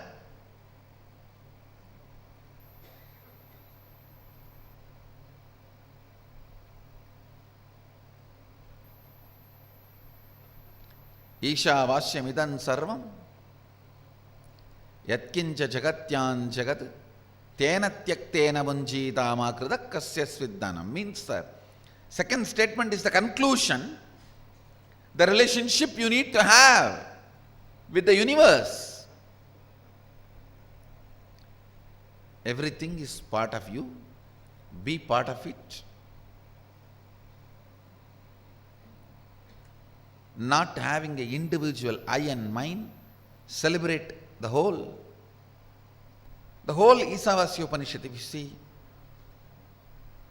conclusions, that's all. Conclusions. If you just pick up the conclusions declared by Ishavasya Upanishad and start living, cognizing, you are done. Nothing more need to be done. You are a Jivan Mukta.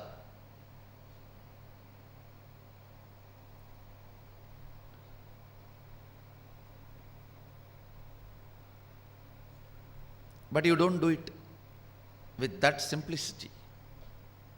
In that simple way, you ask for a method. How? How? Everything is God. How? Then comes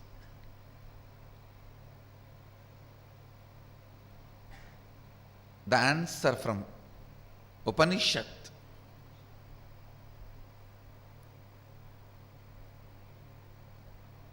The Kenopanishad. Kenopanishad is a powerful thought current. I should say thought currents because few more are presented in this. Powerful thought currents.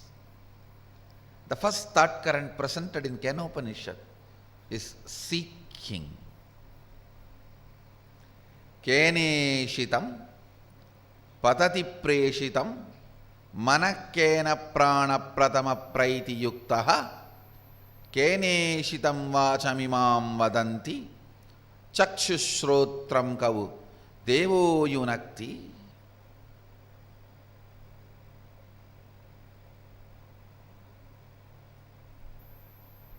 By whom, willed and caused, does the mind go towards its object? What a question.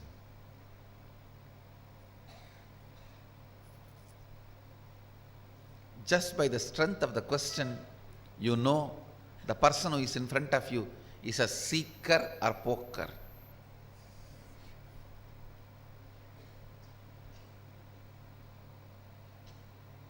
Or just an empty cooker.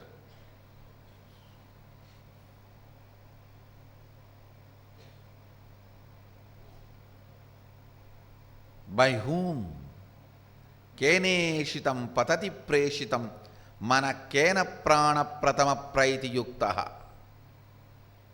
By whom willed and caused does the mind go towards its object? By whom directed and united with which does the first vital life energy, the chief cause, comes forth towards its activities? At whose will does the speech gets activated and speaks? Enlivened and directed by what luminous divine power? Indeed, do the eyes and ears engage in their functions? Understand?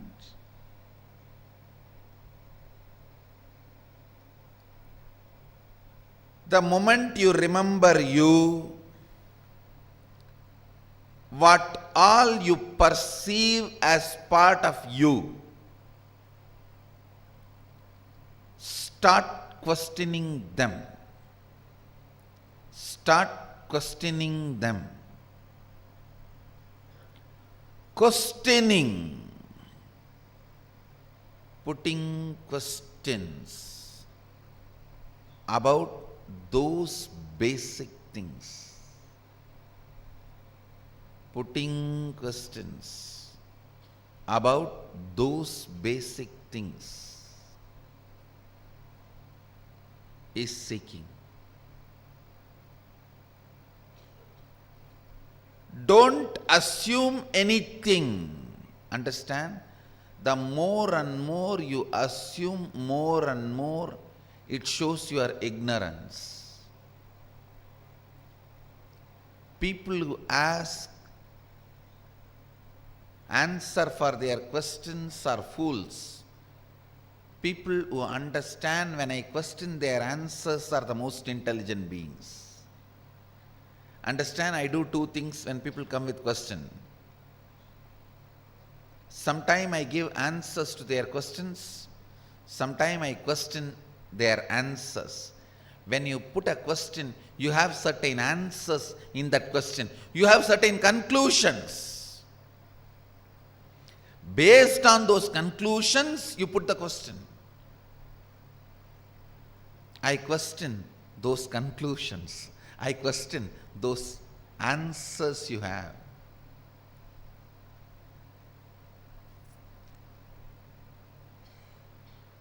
Understand? I am defining seeking. Seeking is having questions without any assumptions as foundation. Non-assumption questions, non-assuming questions is seeking.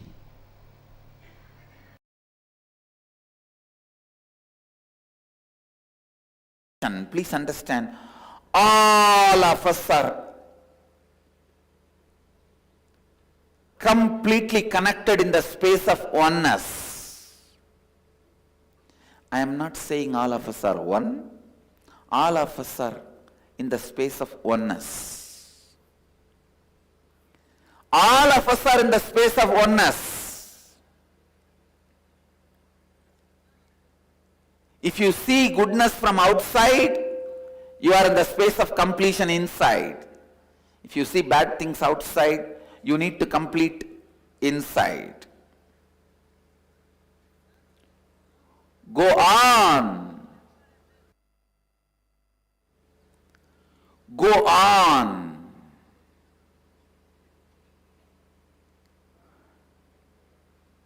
Let every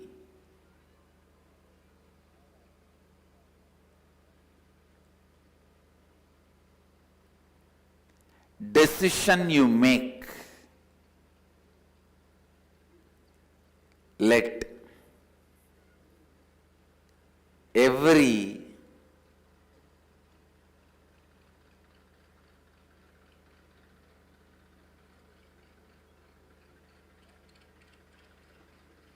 thought you entertain,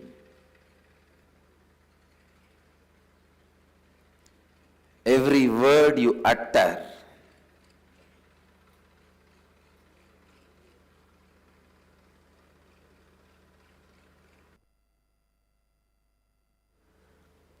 every word you utter, every action you do, let it be based on Advaita.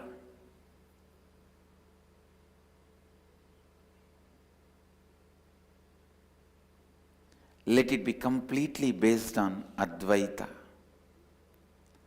Understand, living Advaita means your self-drive, your inspiration, your energy, your experience,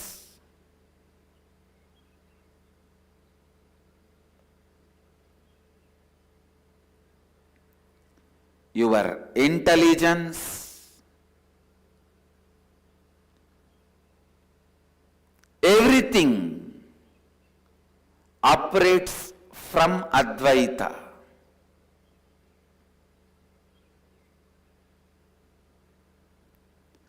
From the truth and fact, sacred secret of the oneness. Understand?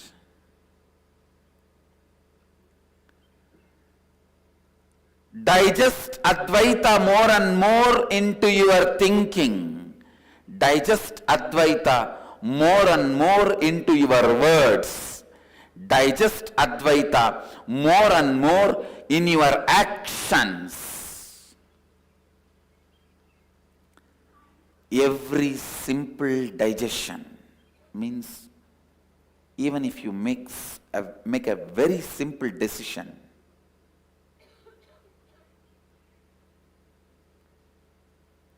I will not use the word I and mine in my words, in my speak. When I speak in my speech, I'll use only the word we, us. Even this simple decision will go on be reminding you, if you take it from the context of oneness. If you take this simple decision from the context of oneness, even this simple decision will go on be reminding you the Advaita. It will go on be reminding you the Advaita.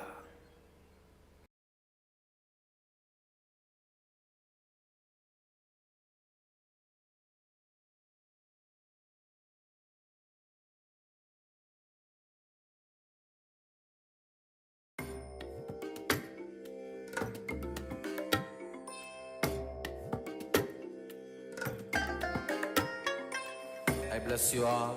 Let you all open all your three eyes and manifest the powers of Mahasadashiva. Om Nithyananda Paramashivoham.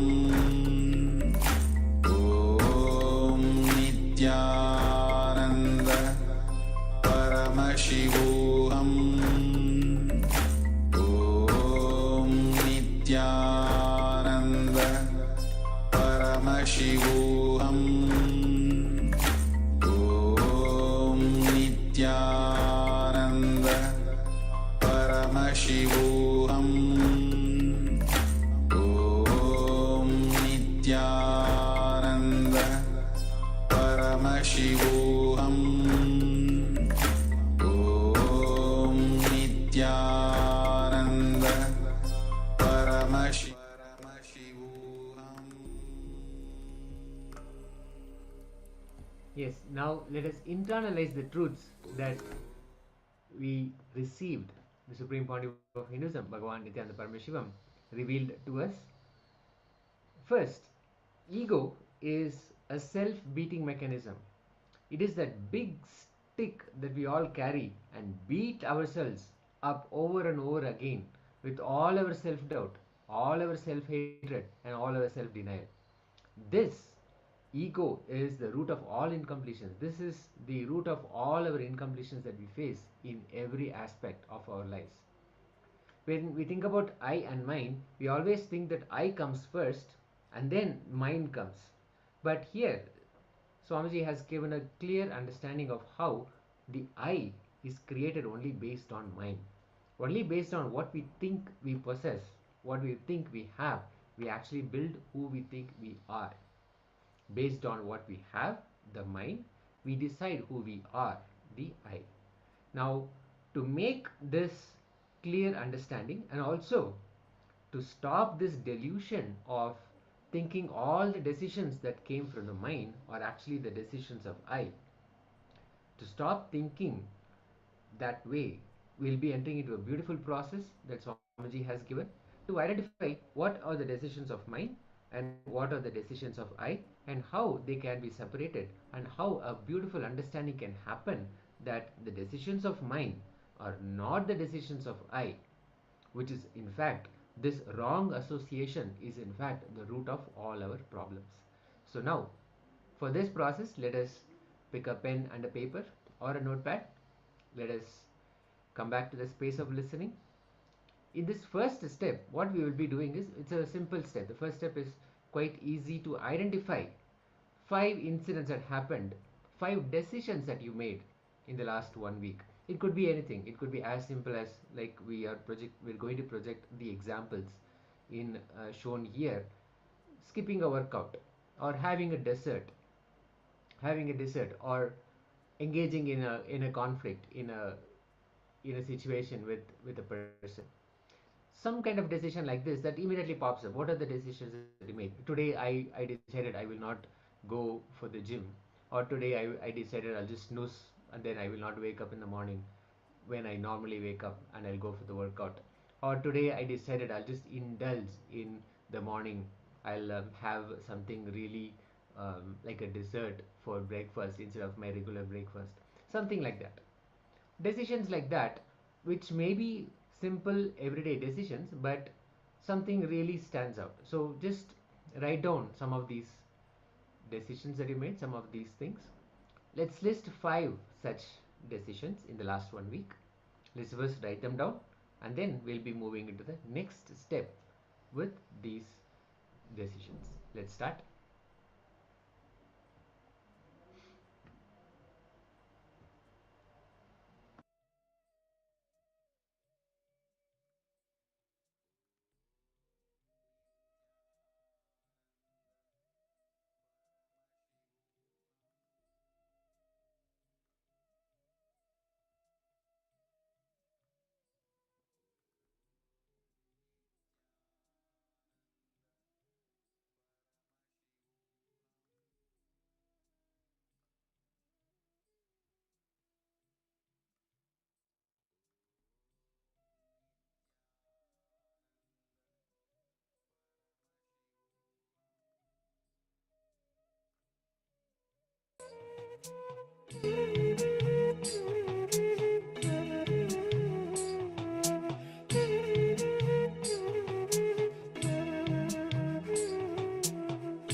Now, for all the decisions that we have taken in the last 1 week, the critical decisions or the decisions that we remember, now let us analyze the source. Did the decision come from the mind, or did the decision come from I? Now, this is the crux of the process. For each decision that we have written down, we have to ask a few questions ourselves. What prompted this decision? Did it come from emotions, physical sensations, or external pressures? What was the source of this decision?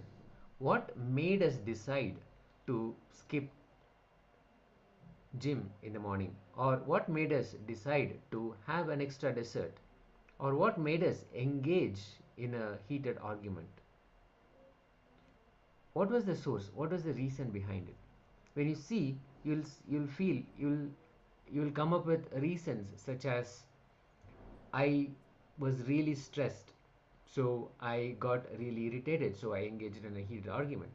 Or I I had really slept late. I've been sleeping late or really losing sleep all this week, so I feel I deserve to sleep a little bit more. Things like that. So when we have things like this, decisions like this, we can be very clear that these are decisions of the mind, because any hormonal, chemical, or any changes, physical sensations that happen within our physical body, they are also not us. They are part of the physical body that we have. So let us look at how you felt when making this decision. Were you anxious, excited, tired, whatever that may be? And then see if that decision was aligned with your long term goals. Was it aligned with the purpose of your life, even? Let's say skipping a gym and just sleeping in, was it really aligned with your goal of staying healthy? Or even sculpting your body, getting a yogic body. Now, see if that decision is aligned with your purpose, your larger purpose. Start identifying all of these. The root of the decision, where it came from, how did it feel when you are making this decision, and is this decision aligned with your larger purpose, your vision for life, your long term goals? Let's start.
let us enter the next step: how to distinguish between the I and mine. For example, if your decision was about skipping a workout, maybe your reason to skip the workout was you felt exhausted and you were so overwhelmed with work commitments piling up. So many things were there, and you decided for one day you'll just take a break. And how you felt about it, maybe you're anxious about all the unfinished tasks, all the projects that are lined up, all the deadlines. And if you look at if it is aligned with your larger purpose, larger vision, then clearly skipping a workout is not aligned with long term health goals. Now, let us enter the next step where for each decision, now clearly based on these guidelines, distinguish, differentiate whether it was a decision of mine, meaning whether it was influenced by external factors, chemical reactions, compulsive reactions, or other habits, behavioral habits, or if it was a decision of I, which is reflective of your true self, your true values. So, for each decision, then make this label: this is a decision that came from mine, this decision came from I. So, clearly, in the skipping the workout, you will put a label as mine in that example. Let us start.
Now let's reflect on the implications of these decisions and how we superimpose decisions made by mind and think those are decisions from the I.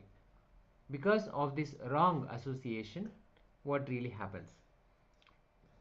Now let's see, ask ourselves, how does it affect my life outcome? Because I have associated the decisions of mine as decisions of I, how has my life, all the outcomes of my life, how are they affected?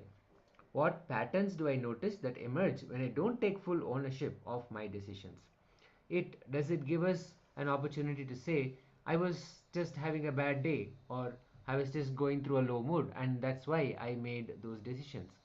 Does it create justifications like that? Write down all insights and realizations from this. When you associate decisions of mind as decisions of I, that's where delusion starts. All the places where we have associated decisions of mind with decisions of I, that's exactly the delusion has begun in our system. Whatever small chemical imbalance that happens, hormonal imbalances happen, if they decide something, then it is not a decision of I. But the problem is we pick those decisions and we think and start thinking that these are decisions of I. So now let us contemplate on this.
Yes. So after the beautiful internalization exercise to differentiate between the identity of I and mine, now let's prepare ourselves. We're going to move on to the next beautiful session. So I request all the participants first, before we move on, if any participants wants to share any of their understanding, right? What did they actually understood? Because throughout the day today, we are actually learning on Guru Bhakti, okay? The feeling connection with the master. How it is very, very important. Whatever it might be. Yes, maybe our likes, dislikes, our good, right and wrong, our ideas, our thought currents, leaving everything aside. The simple feeling connection with the master changes everything around us. That includes the power manifestation which we are doing. So in the next session, we're going to be learning on surrender. What is surrender? What is actually real surrender? It does not mean, okay, I surrender everything to Swamiji, like I give everything to him. No, that is not actually surrender. What we define or what each one of us think about surrender, it's not actually surrender. We're going to listen from Swamiji various different powerful combination of what is real surrender and how to apply that in our life. When we surrender, actually what happens. So make sure you write down the powerful combinations, higher revelations, and if the participants have any doubt, make sure you write those doubts as well, and you can, in the next session, you can ask that to the acharyas. So right now, let's provide our complete listening as we're going to begin this session.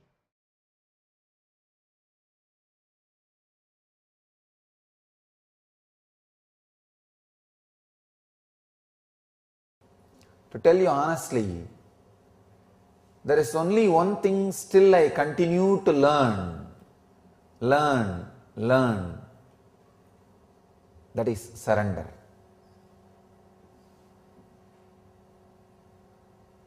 There is one thing in the cosmos which you can't say you finished learning. It is unending process.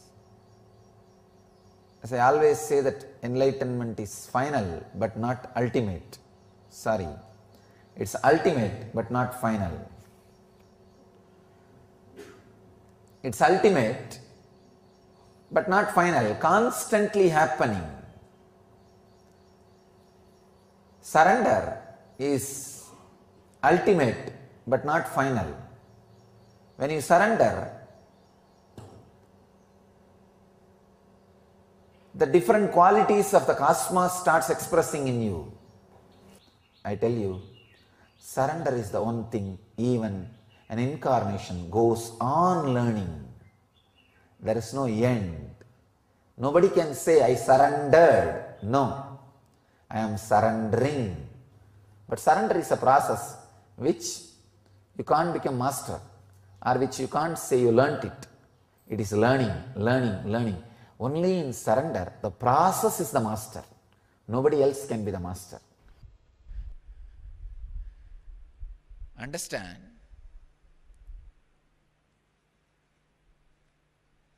Relaxing into the truth, the origin is intelligence, gives you the tremendous freedom from the feeling you always carry.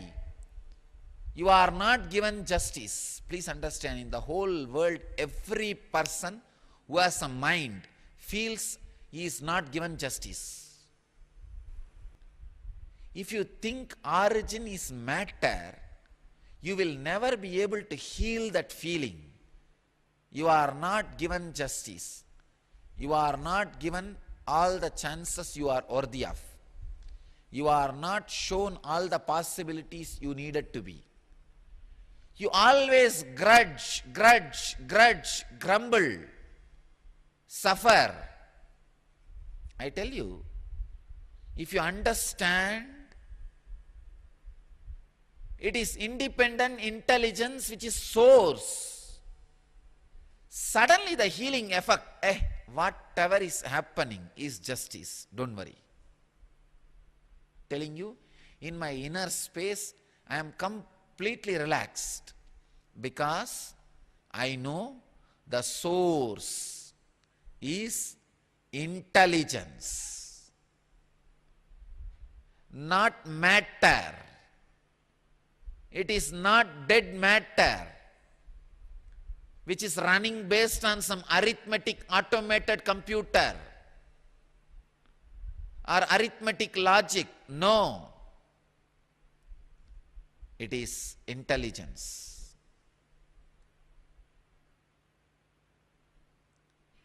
So when you know, it is intelligence which is source of the universe, origin of your existence, the tremendous healing in your feeling, the tremendous trust to live, the tremendous trust to exist, tremendous joy to be. I tell you, that is the greatest thing which can happen to any human being. Joy to be, joy to exist, feeling you are given the worthy justice. Your source is an intelligence. It is not a dead matter, chaotic happening. Listen carefully. The first, innocent surrender. Please understand. I am not saying ignorant surrender. Ignorant surrender means you do not know what is surrender. You do not know to whom are you going to surrender. You do not know what is going to happen after that surrender. You do not know what is going to happen if you don't surrender. You do not know the original concept of surrender. Just trying to throw away your responsibility in the name of surrender is ignorant surrender. Innocent surrender means you know everything and you don't have insecurity inside about going through this path. That is innocent surrender. Understand the difference between these two. I'll explain. I have seen the hypocrisy of human beings in any ton level. People come and tell, Swamiji, I surrendered everything at your feet. In the end of the one-day program, during energy session, please cure my cancer. I tell them, all right, stay for 2-3 days, I'll heal you. No, tomorrow morning I have to go for my work.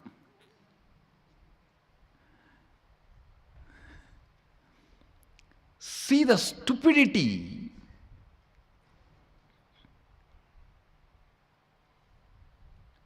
No, I surrender to you, you heal now and send me for my work.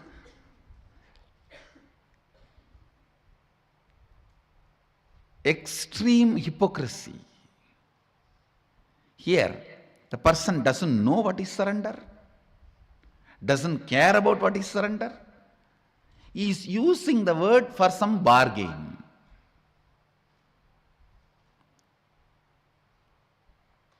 Innocent surrender means you have a thorough idea what is surrender, to whom are you surrendering, what will happen after that, what will happen if you don't, what is the right context, everything.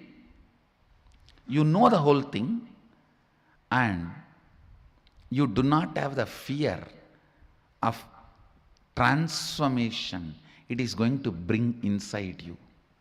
Understand? You do not have the fear, the transformation it is going to bring inside you. What is exactly you are afraid? With surrender, suddenly your own taste about life may change, which you are afraid of. Oh God, I may suddenly start liking something else. Then what will happen to all the things for which I worked for 10 years? What will happen to that house which I brought designing, which I built designing every room? What will happen to the car which I bought, enjoying the mirror, side mirror, front mirror, clock, these, that, so many things? What will happen to all that? Suddenly my desires may change, my fears may change, my thinking may change. Understand, when you mature, your desires do mature. If you decide your desires should not get matured, you stop your maturity. With surrender, the first thing you will experience is your desires and fears will get matured. And they will completely disappear. That is different. That is the ultimate experience.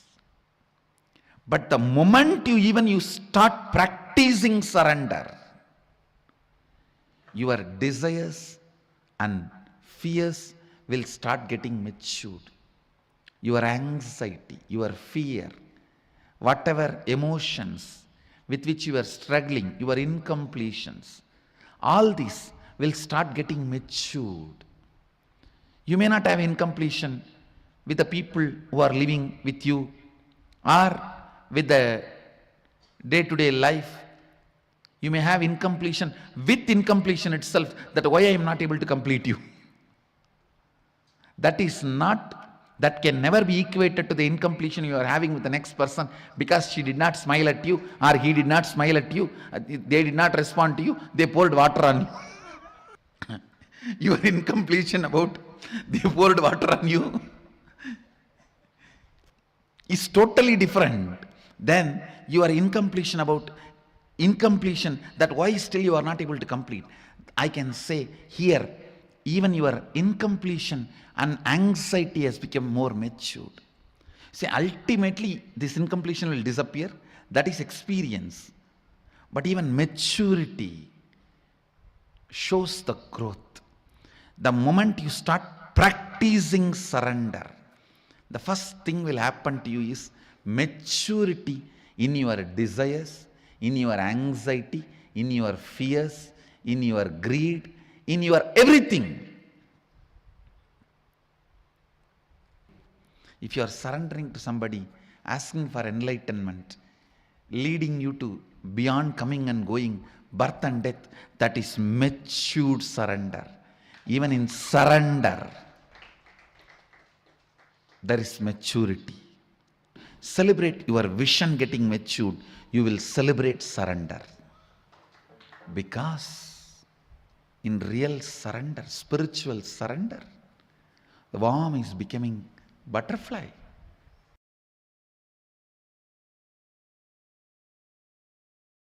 The more and more and more completion you do, the more and more and more the surrender starts happening in you. I need to define surrender. Surrender is no way starts with powerlessness or gives you the powerlessness experience or ends in powerlessness. Surrender starts with powerfulness, leads you from power to more powerfulness, ends in ultimate powerfulness. Surrender is nothing but falling in love with the embodiment of higher self, your Ishta Devata. Your Ishta is nothing but your higher self. Surrender should lead to more and more Ishta, not Kashta.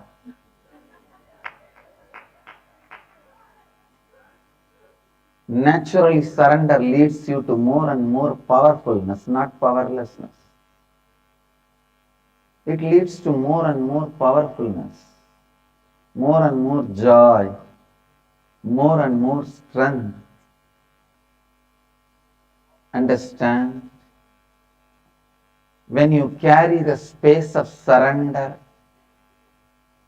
everything in the life listens to you. Even a plant drops all its thorns just by your request.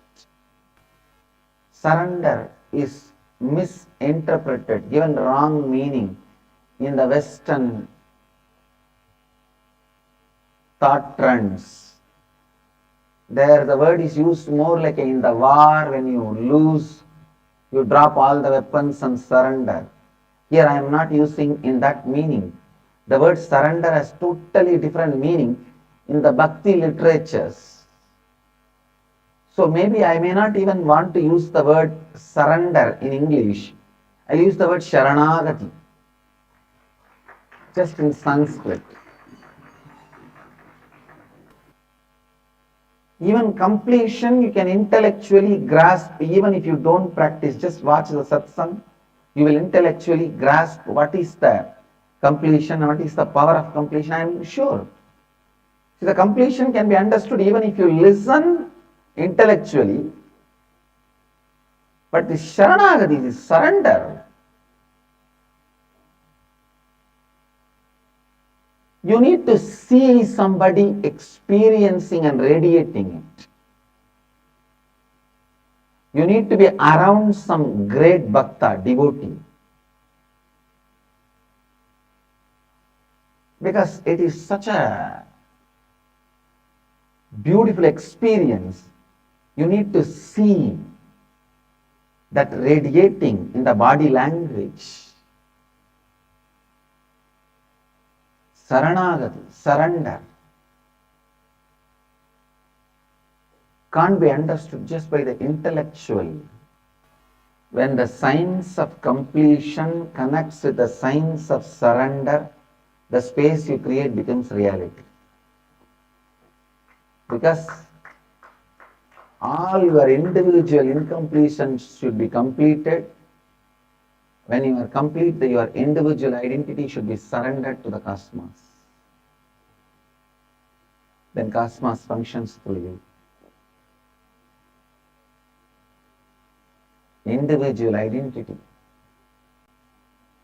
is made out of a bunch of incompletions. When all those incompletions are complete, you surrender yourself to the cosmos.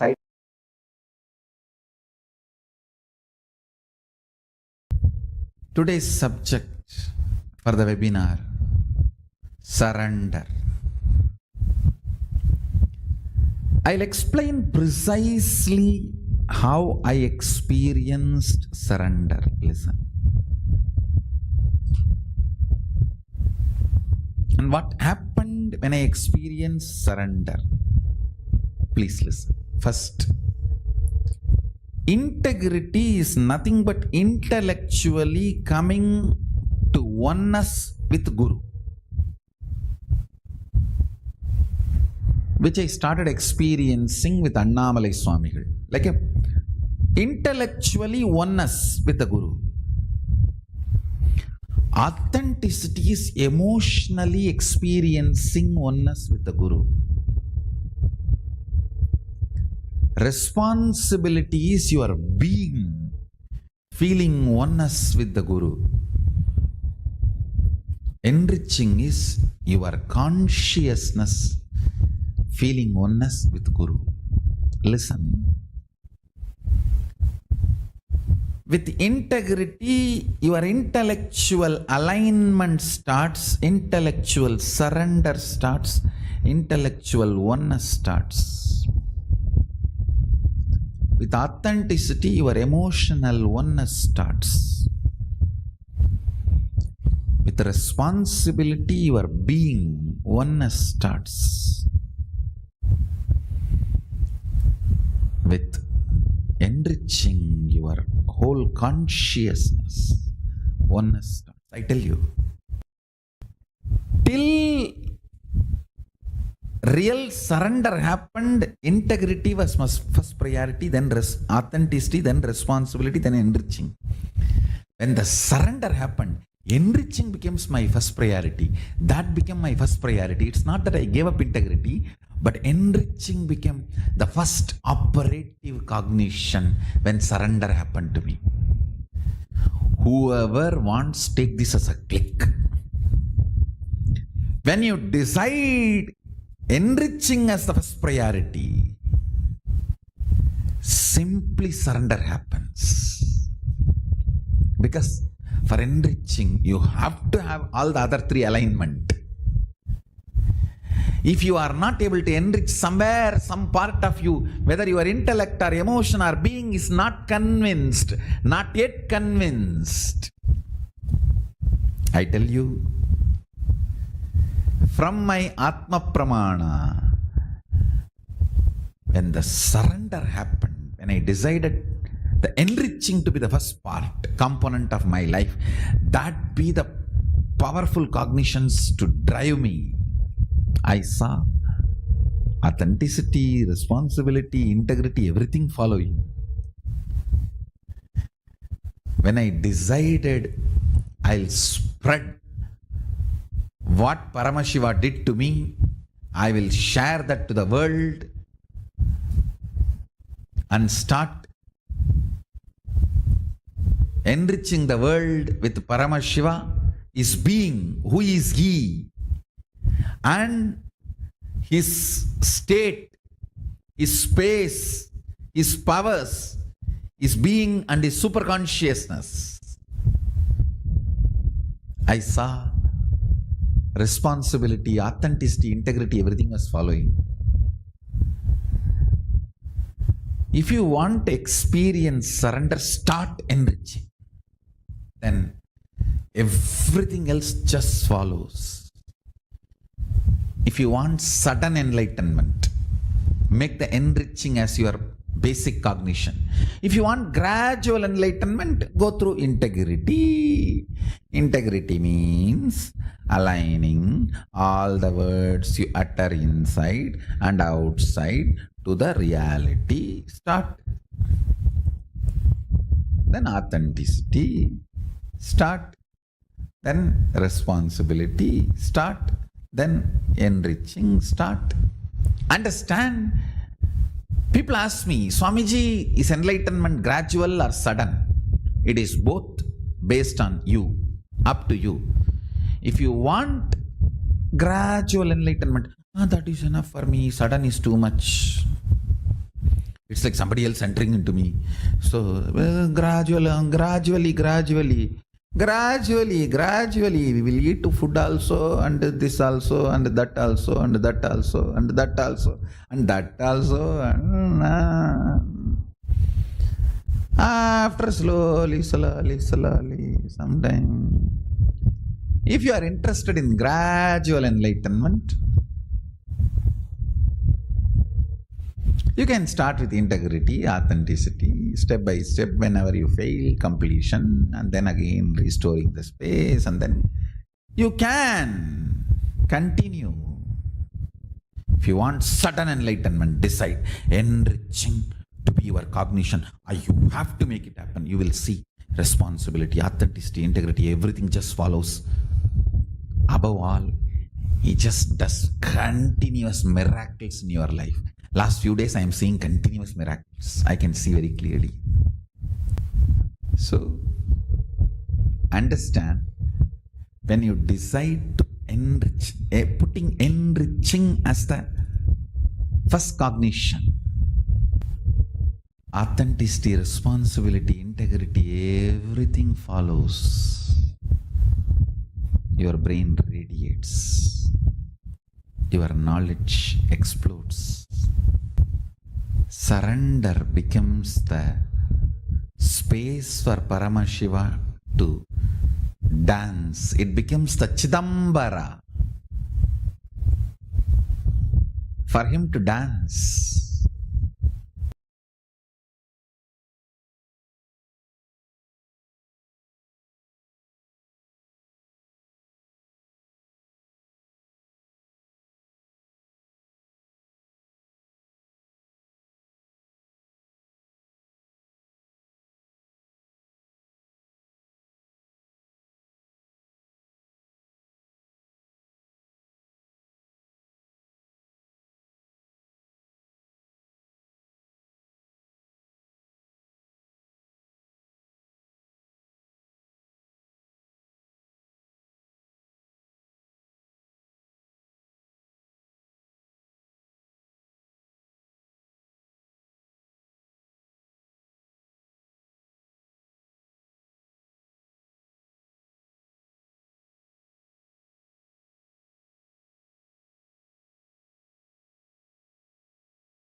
Yes, after this powerful session about surrender, breaking all the myths, all the understandings that we have had about surrender, and truly identifying what really surrender is. Now, let us internalize these truths. Let's remove all the false impressions that we have about surrender, all the false ideas.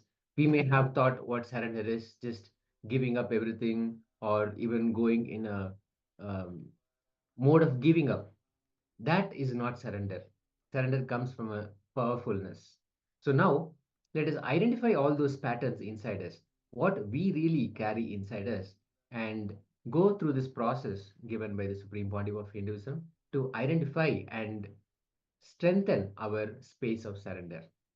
Now let us cognize 10 situations in our lives where we completely melt down without having any inhibitions. Completely, let's just melt down. For example, it could be checking on your job interview, or blessing your kids for their birthday, or finding out about your parents' health, where you completely melt down in extreme sincerity. You just completely, you are there, you're totally there without any holding back. Completely, you are there. Of course, when you think about blessing your own child on their birthday, you're full, you're total, you're not holding back anything, you're just completely, totally sincere. Same time, in the same way, checking on your parents' health, you're totally sincere, you're fully there, you're unabashedly, uninterruptedly, just giving everything you have and totally care for the person, for your parents. So, like that, moments in your lives where you are totally, completely sincere. Laying down options for a visa, for example, or setting up the multiple aid quarantine facility during Corona, providing free healthcare, all of these ways that Swamiji has given all the possibilities, even during the very difficult period where COVID had hit, giving them complete care, total care, allowing everybody to be part of the ecosystem and giving them a beautiful quarantine system which was impenetrable. There was no recorded case. So things like that. And inviting kids to Gurukul and establishing Kailasa eventually for all Hindus. So all of these things. Now cognize the 10 situations where you melt down in the extreme sincerity of your Guru. Know the instances, know those moments when you felt the extreme sincerity.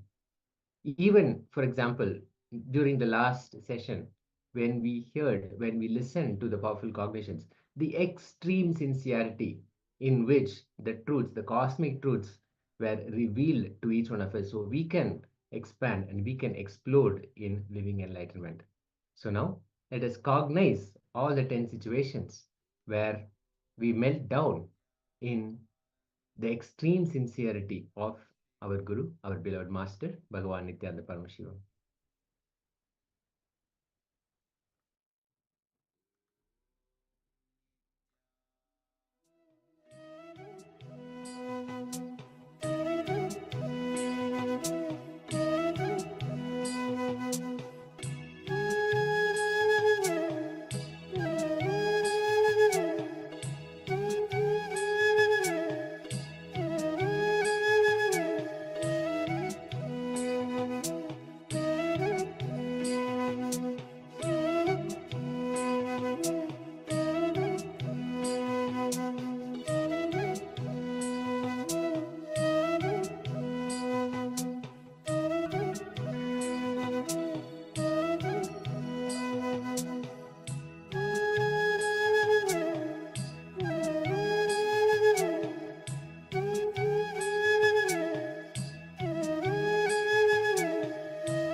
Now, reflect on initial encounters with Swamiji.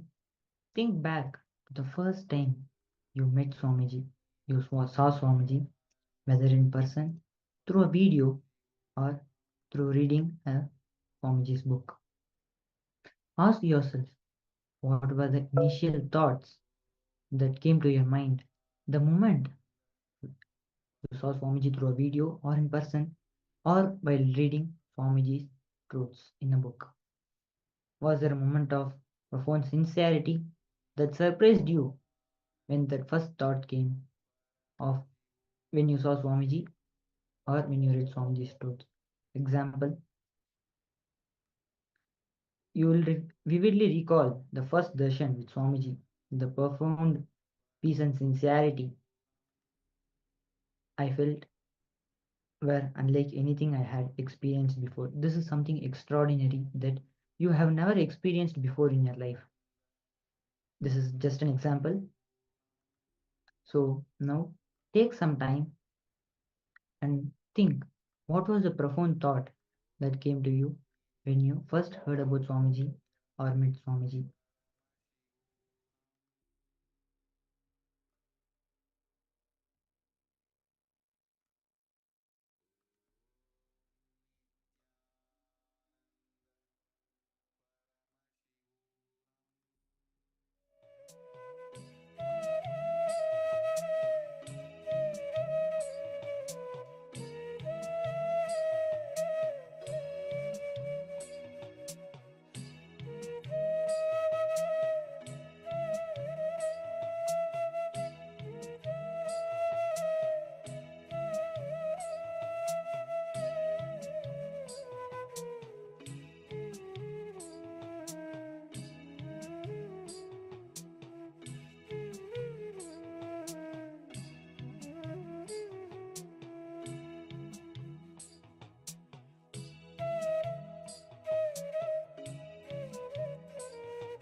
Yes, after we have identified the first moment when you met Swamiji, whether it was in a live session or through a video or through a program or any form, the first moment when you met Swamiji and that sincerity was evoked in you, that moment, after we have identified that, let's move to the next step.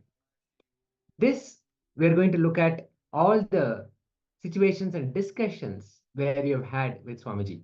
Maybe he uttered one word and that provoked you or that inspired you to become sincere towards taking responsibility, for example, or towards being integrated, or even simply towards doing yoga in the morning, or something, or having the Haritaki powder, something towards sincerity that was inspired because of a discussion that you have had with Swamiji. Maybe it was a personal blessing, or it was during the discourse, something that he mentioned, a powerful cognition that he mentioned, that inspired you towards being more sincere towards something that would have expanded your life. So think about those moments and write down and how it panned out. Now just write it down in the way that it happened, in those words that actually evoked and inspired that sincerity within you. Let's start.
Yes.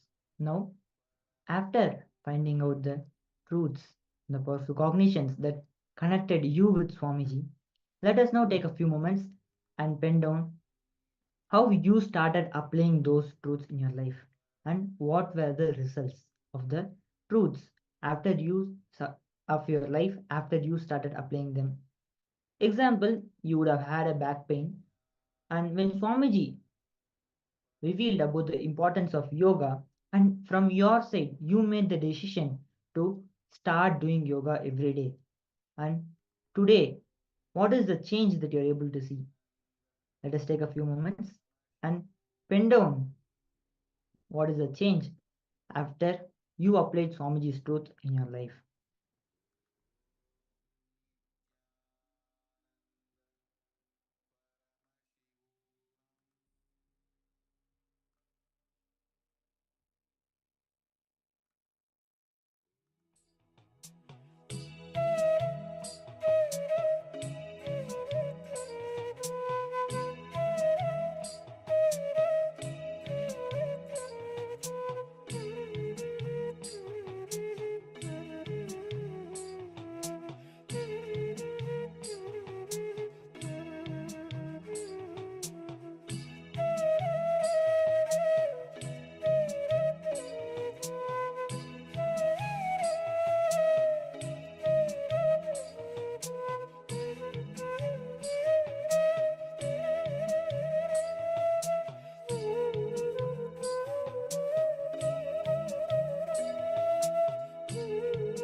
Yes. Now let us note influential teachings from Swamiji. Teachings could be just a word or an inspirational quote or a very powerful cognition from the discourse, from the revelations.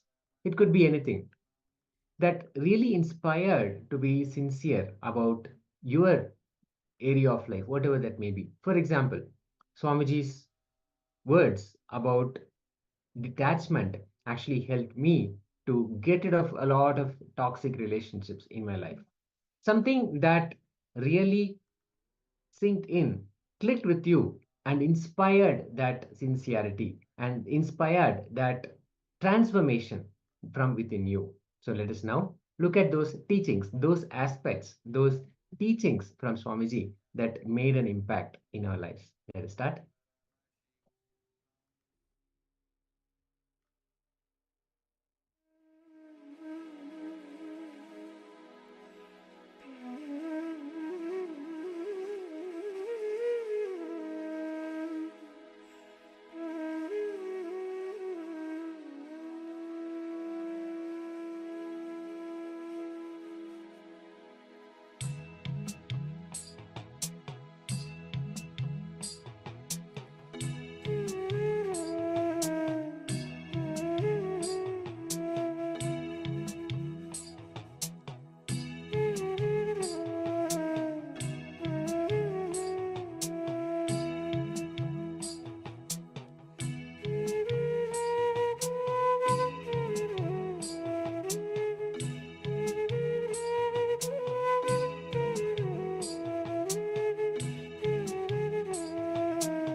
Now, after we have completed contemplating the powerful clicks that changed our lives after we meeting Swamiji, let us now contemplate on the spiritual practices and the rituals that were introduced to us directly by Swamiji himself, and how these spiritual practices help us in our spiritual journey.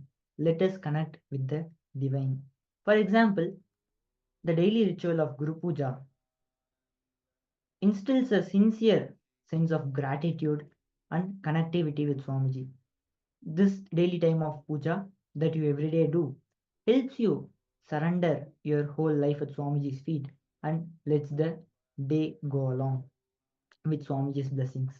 So, contemplate and write down any of the spiritual practices that Swamiji has introduced and how they are helping you in your spiritual journey.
Now let's take a moment to analyze the acts of seva, blissful service that you have done, inspired by Swamiji. Maybe the principles of Swamiji of devotion, of service, and living for others that inspired you, and you took up service.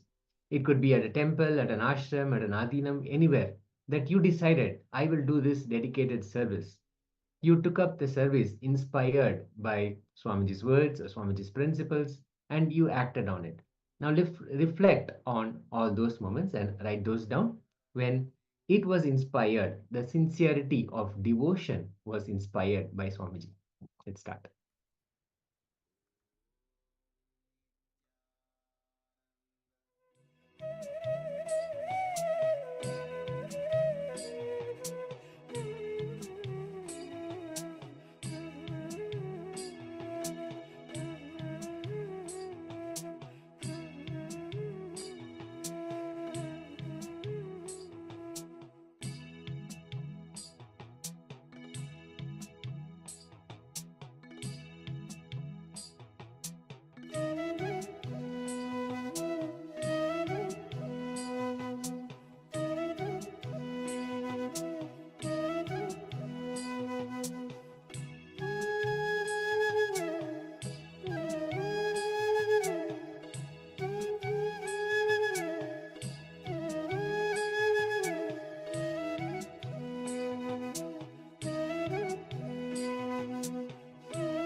Now, contemplate on any internal conflicts that was solved due to Swamiji's teachings that you applied in your life. What conflict was present and how did the sincerity play a part in resolving it? Example, I resolved a long-standing family conflict after sincerely applying Swamiji's teachings on forgiveness. And this helped me complete with my family incompletions. Take a few moments and pen down what are the various conflicts that you were able to resolve and what powerful cognitions that you used for resolving that conflict. Let's take a few moments and pen them down.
Now, let us reflect on those moments of meditation when you were engaging in meditation, that you were in a meditative space, all those beautiful moments that happened for you, the meditative space that you entered into, and you experienced something beyond, something more extraordinary, something beyond the normal, and you confronted something like, for example, some shift happened.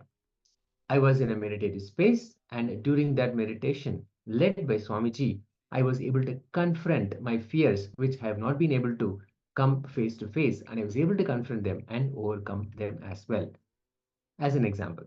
So, like this, moments that you have experienced during meditations or meditation processes, write that down and recall all those incidents.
Now, take a few minutes to contemplate on any group activities or events shared with others that brought out the deep sincerity and seeking in you. How did sharing with others increase your sincerity? For example, participating in a spiritual program with Swamiji and the other participants increased your sincerity and commitment to spiritual growth. Take a few moments and pin them down.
Yes, now let us summarize all the personal growth that we have experienced from Swamiji.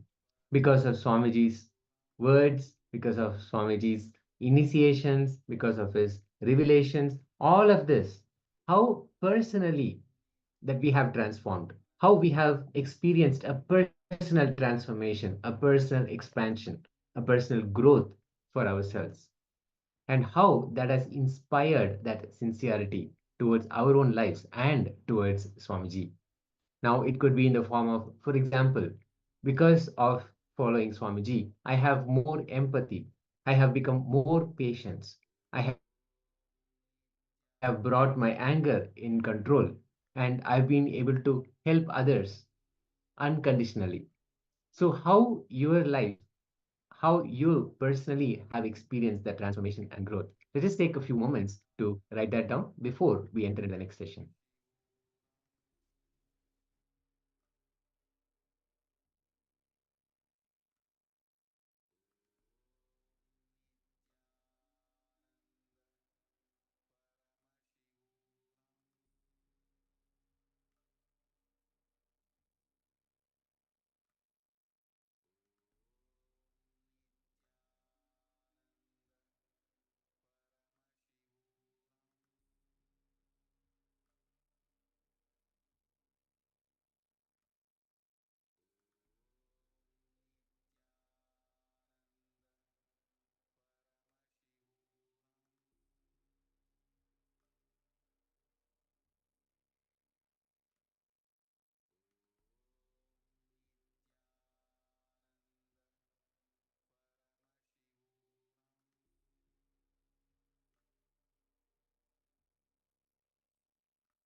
Welcome back.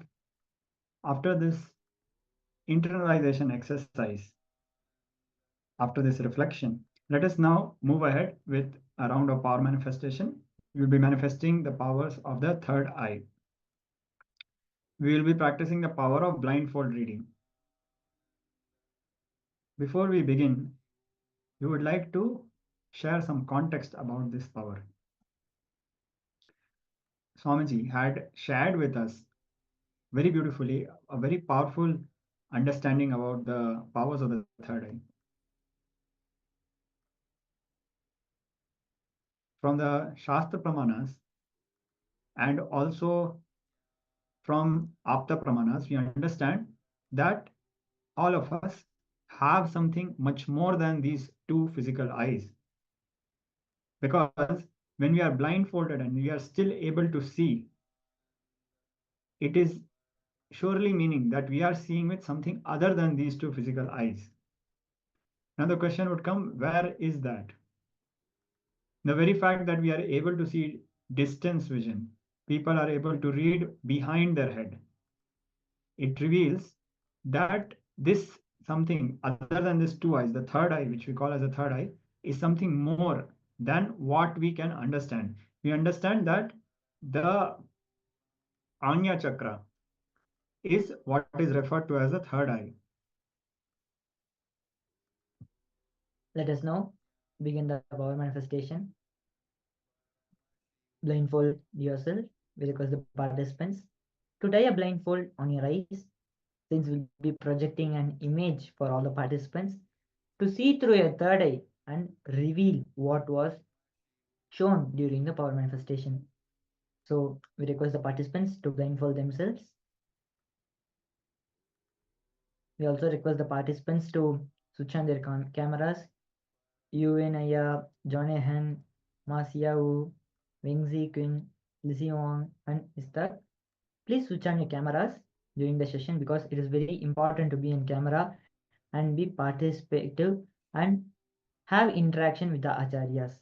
Only then we will be helping you constantly wherever you are facing any difficulties during the power manifestation or the kriyas, or if you don't understand anything during the jnana, where Swamiji is revealing so many wonderful truths and beautiful truths. We'll be continuously helping all the participants during the program. So now we request all the participants to blindfold yourselves before we move into the power manifestation. In a few moments from now, we'll be projecting an image for all the participants to see through your third eye and request Swamiji, what is that being projected in the screen?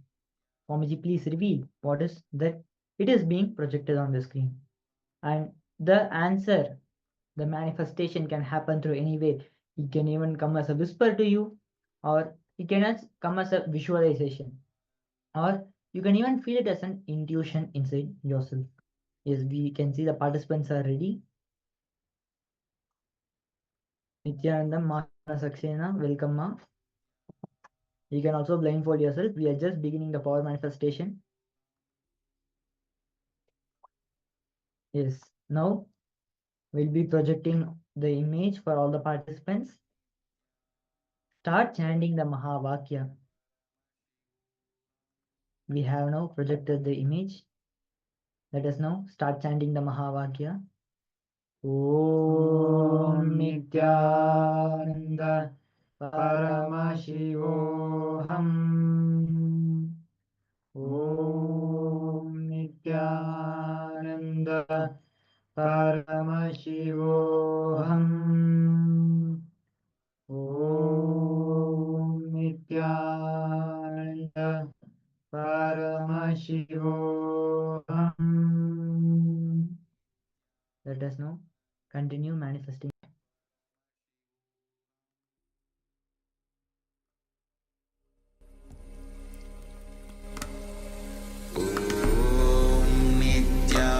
Nithyananda Paramashivoham.